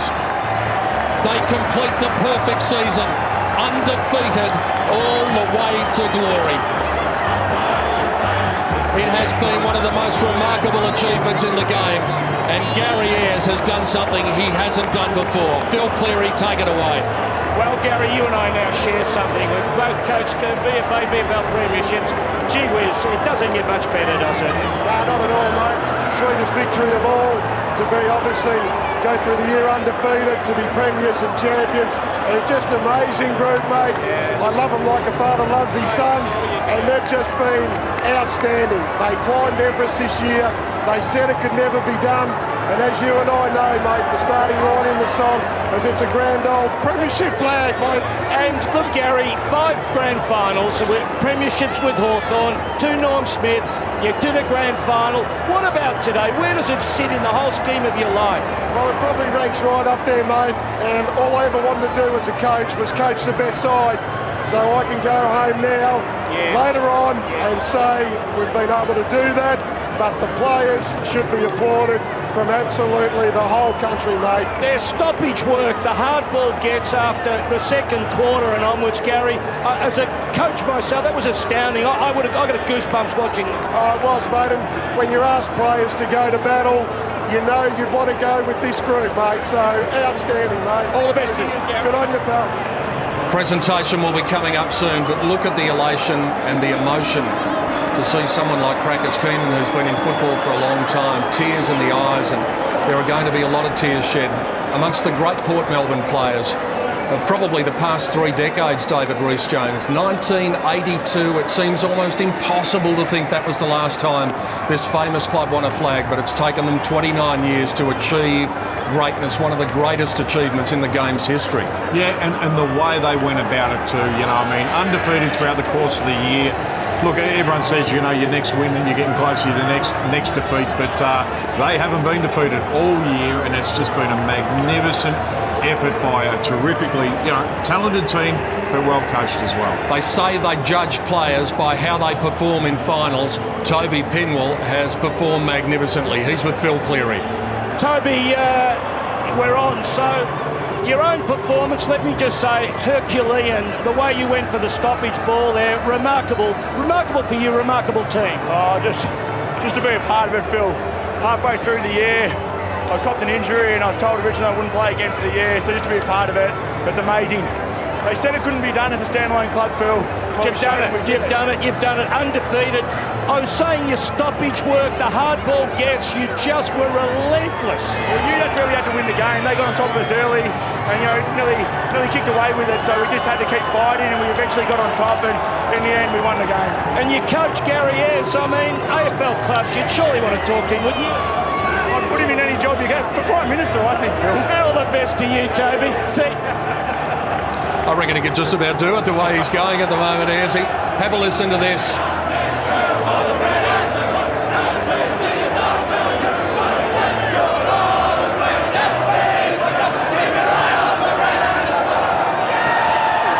It is a famous old song, but it's never been sung like that at the end of an unbeaten season. Premiers, 21 wins, and the contrast is evident. It's stark for all to see. You know what it's like, David Rees-Jones. You've been on both sides, and there is nothing like the hollow feeling of losing a grand final. No, exactly, and that's where you've got to regroup quickly and learn from what's happened and better yourself as a player, as an individual, as a team, or whatever. But on the flip side, and people will be listening and thinking, well, Gary Ayres, played in 5 AFL premierships, and he's comparing, finding it hard to compare with, and it really is, because when you're coaching, it's such a different role, and he has had a great club to coach and a great group of players.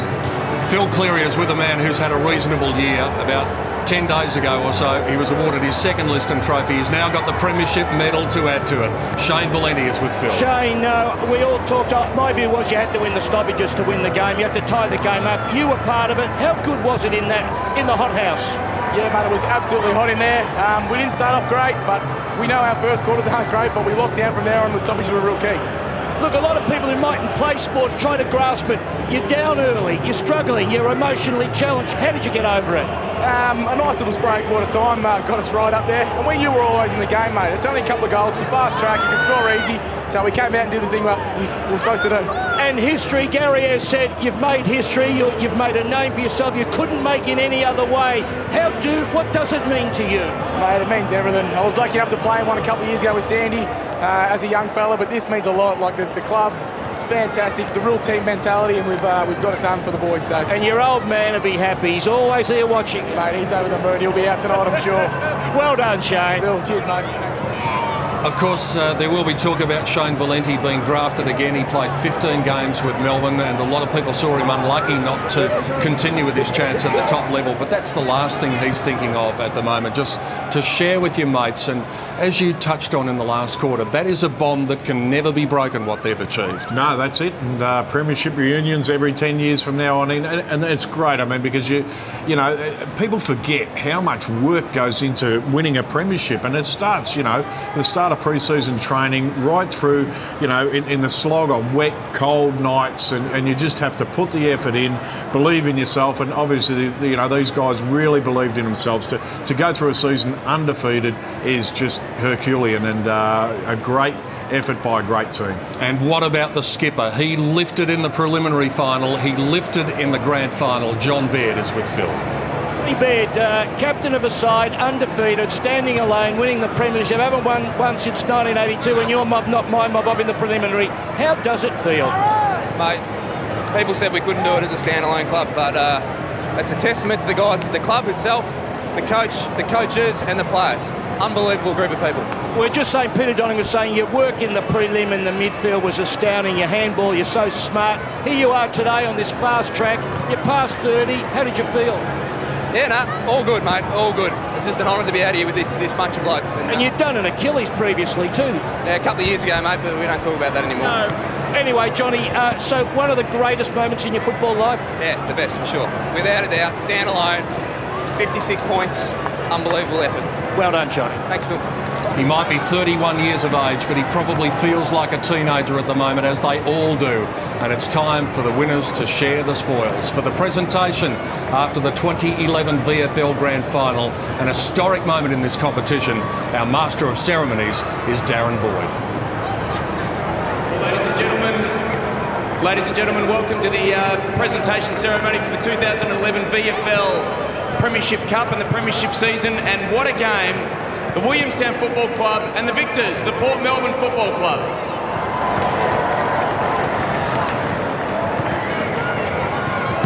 It was a fantastic achievement today, but not just today, throughout the entire season.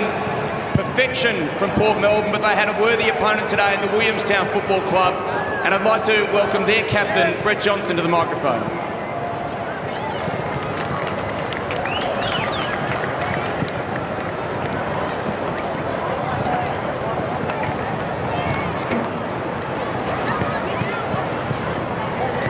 First off, just like to congratulate the Port Melbourne boys who've been the standout team all year. Class act, so well done today. You guys played really well. Good job. Thanks for everyone coming out to watch. Well done to our footy club for the year. Just not good enough today, but we'll still get it. Cheers. Thank you, Brett. And again, congratulations to the Williamstown Football Club and everybody involved in them on a fantastic season 2011. It's now time to welcome Kevin Goss to present the medal to the person to judge the best player on the ground, the Norm Goss Medal. And today, from the Port Melbourne Football Club, number 10, Toby Penwell.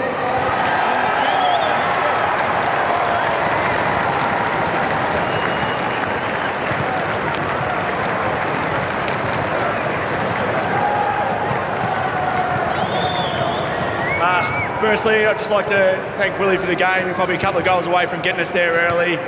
It's always a great battle against you guys, and we've been there before, so I know how you feel, so commiserations. To our boys, they said it couldn't be done as a standalone club. Well, we did it, boys! We did it!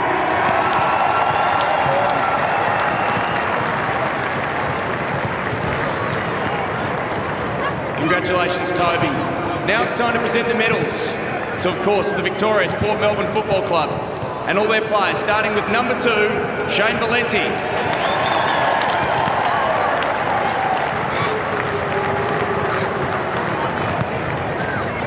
Number 5, Dean Galea.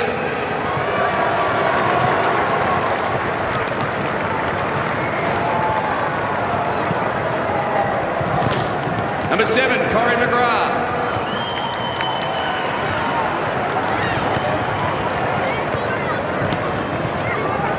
Number 8, Stephen Brewer.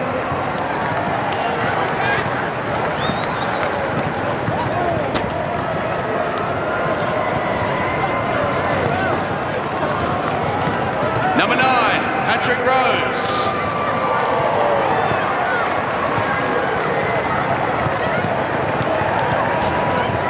Number 10, Toby Penwell.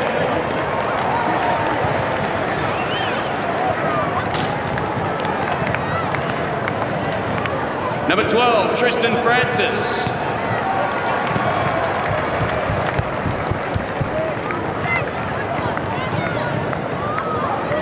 How about a special cheer for number 14, Ryan McMahon.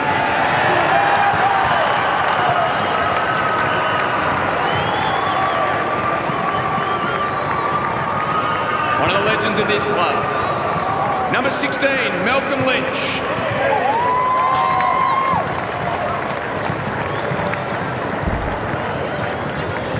Number 18, Wade Skipper.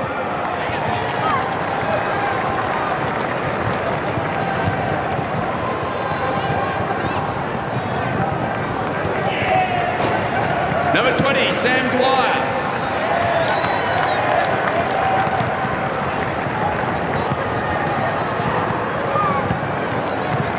Number 21, Jake Edwards.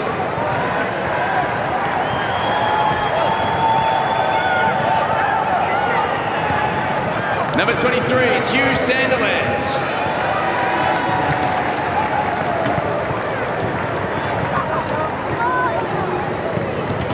Number 24, Michael Dillon.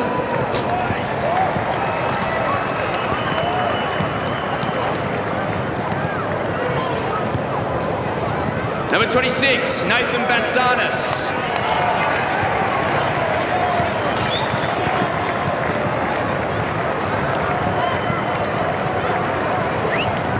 Number 29, Chris Kane.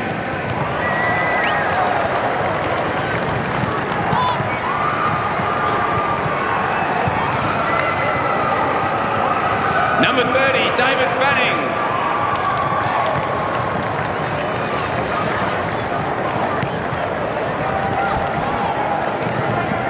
Number 31, Jared Dalton.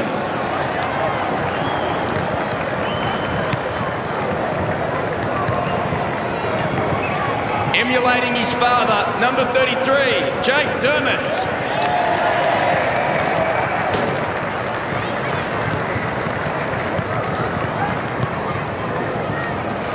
Number 36, Sam Fleming.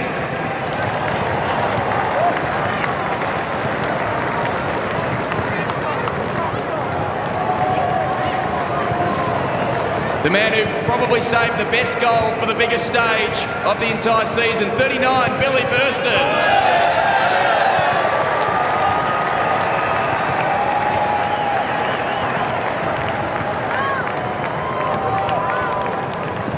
Number 46, Joshua Purcell.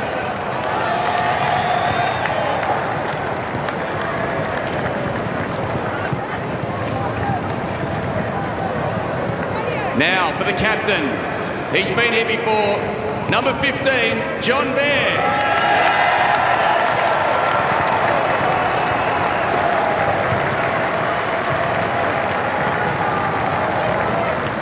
And what about the coach?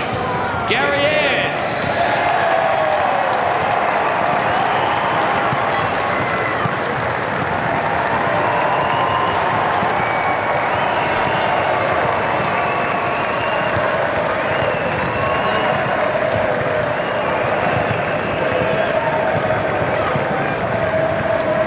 John, Gary, the microphone is yours.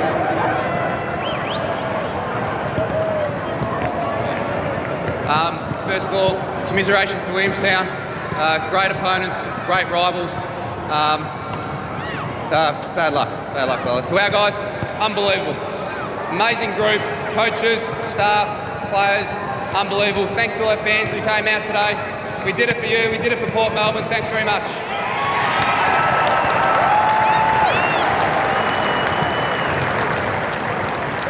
Certainly commiserations to Peter and the Williamstown Football Club. Certainly you're a formidable opponent, and obviously the tradition and the rivalry that's been built up for 125 years.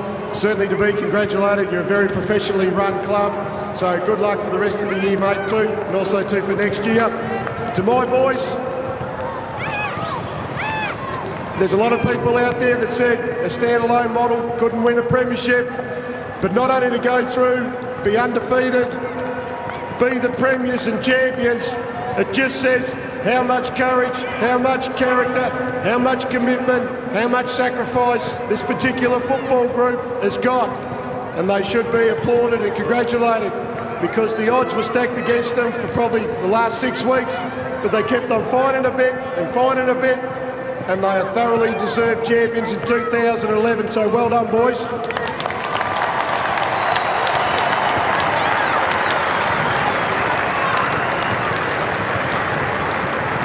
To TAC, our major sponsor, it's great to see how handsome the boys look with their little hats on there. So to them, thank you. To all our fans and supporters, we really appreciate it. You support us every week, every month, every year. So hopefully this is some small payback for that, because you certainly need to be congratulated as well. To the boys that didn't make it, Fabian DeLuca, Cal Sinclair and Mark Johnson, all this is due to your hard work as well. So congratulations, boys. It might mean too much, but you certainly deserve it as well. The last thing I want to leave you with too, the opening line in our song is, it's a grand old premiership flag. Go the Borough!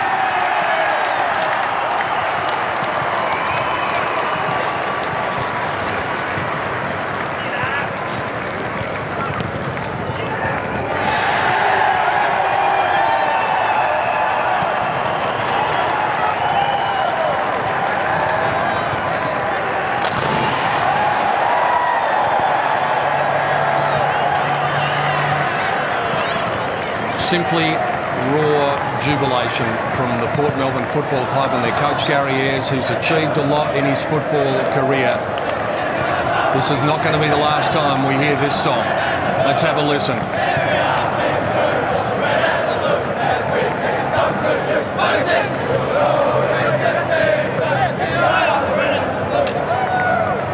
And the contrast from the elation of Port Melbourne to the devastation of Williamstown has been quite evident. Their coach, Peter German, has been good enough to draw in Phil Cleary. Talk to us, Peter. Look, you know, I've tasted the defeats too. I know how hard it is, how you're hurt by it. What do you think? Disappointed, but probably my overriding feeling is in many ways that Port were the best side this year. Sure. Clearly the way they went about their football and the way Easy's coached, and you know, they've recruited really well, and So, really, probably in the end, hats off to them.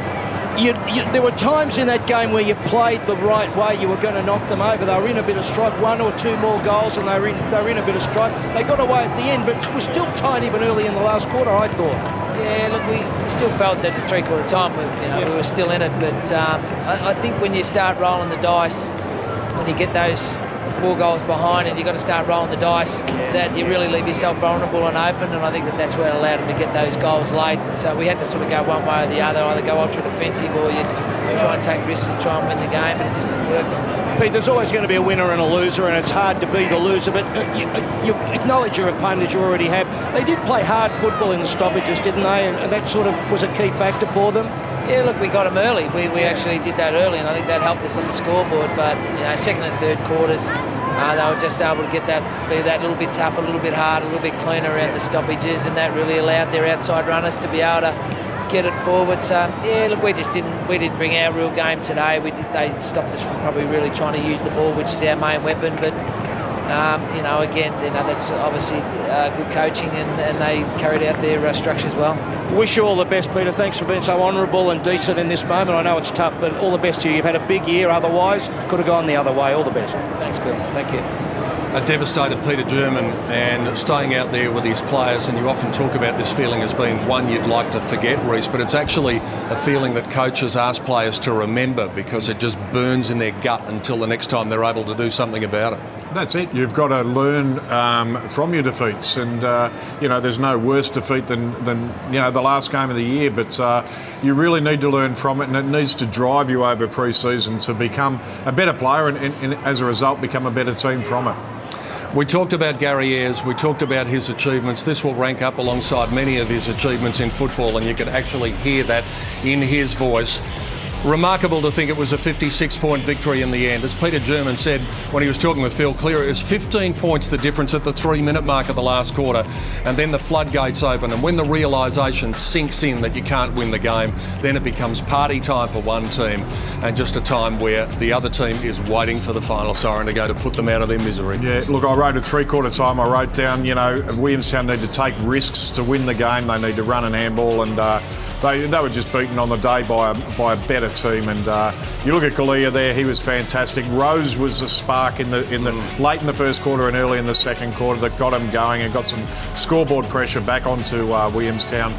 But a terrific team effort. And that's been the double act all year in front of goals for Port Melbourne, both with more than 70 goals. We've touched on Toby Pinwell. You were voting for the Norm Goss medal. Did you give him the 3? I did, yes. And look, and a lot of that was as much as I was surprised by the way he played. I thought the big ground would be his downfall.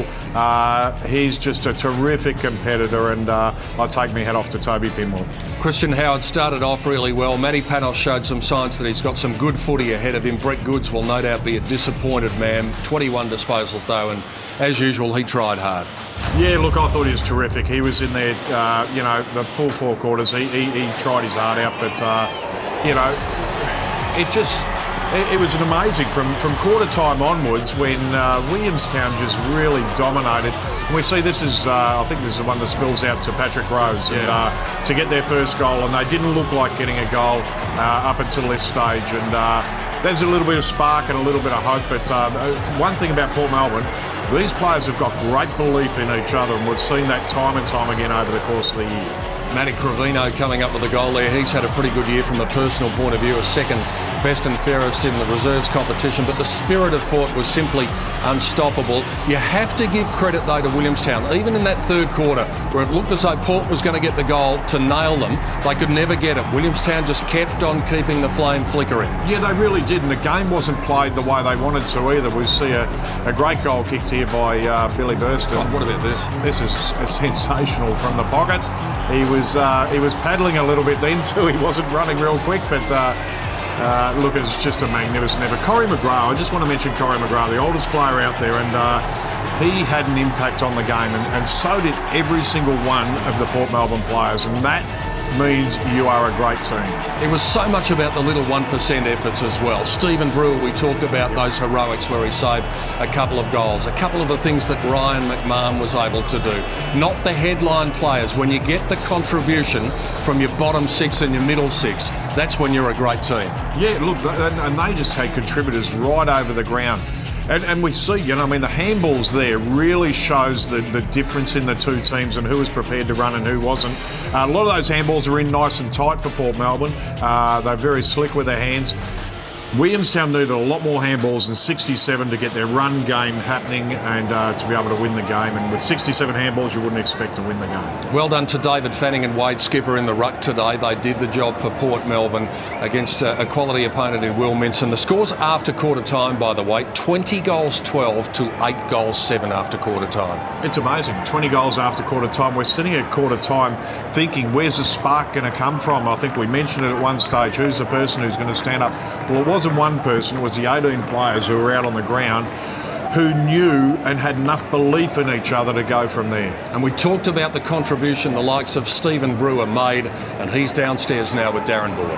Ah, yes, Pete. He's just been telling me the feeling of euphoria, Steve. Can you describe it? No, I can't, mate. Just the last 20 minutes, just an absolute blur, mate. Like, when there was 10 minutes to go, like, it's just amazing. It's so hard to describe it. It's just lost for words, mate. It's just amazing. It was such a worry when we were 5 down early, and when they came at us hard in the third, I was just out on my feet at one stage, but just amazing result in the group, and just a couple of you won by so much. It felt so close, yeah. Well, you weren't out on your feet in the third quarter. You saved 2 certain goals, and just those sort of, you're going to be modest about it, I know, but it was those sort of heroic efforts that really typified the whole year for you, your side.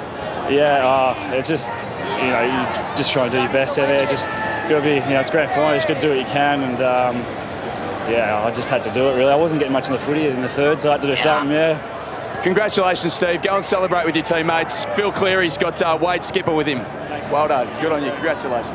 Yeah, Wade, you're 28 years of age. You came off an AFL list. You can sometimes get disappointed, melancholy. You've got a premiership. You were great in the centre square. Fantastic work. How do you think you went? Mate, I think I did all right, but it was credit to the boys. We were challenged in that first quarter. Sure. We were down, 3 or 4. Were you worried a lot? Not really, mate, because we've been in that position during the year, and I suppose that confidence of coming back, especially we did it against Williamstown last time as well. So, mate, all credit to our coaching staff, Airzy. He's sort of been a big part of this. So. Look, what I loved about your game is the ball hit the deck, you went after it. You hadn't always been doing that during the year, but today you did, and you spun the ball out for your small players. Yeah, no, I think sort of that bigger ground helped me too. Got my running game a little bit better, and I suppose in finals footy you got to hunt the ball, it's not going to come to you. So, mate, we win. It's awesome. Is this a big thing for you personally? Like I pushed on that point of coming off an AFL list to go and win a flag in a situation like this. It's a big moment in your football life, isn't it? Yeah, that's it, mate. It quite easily could have gone down and played local footy for the money and that, but having that chance with Airzy was a big part of me coming to Port Melbourne, and mate, I don't regret it at all. All the best to you and your auntie too, the doctor. Thanks, Phil. Cheers, mate. Thank you.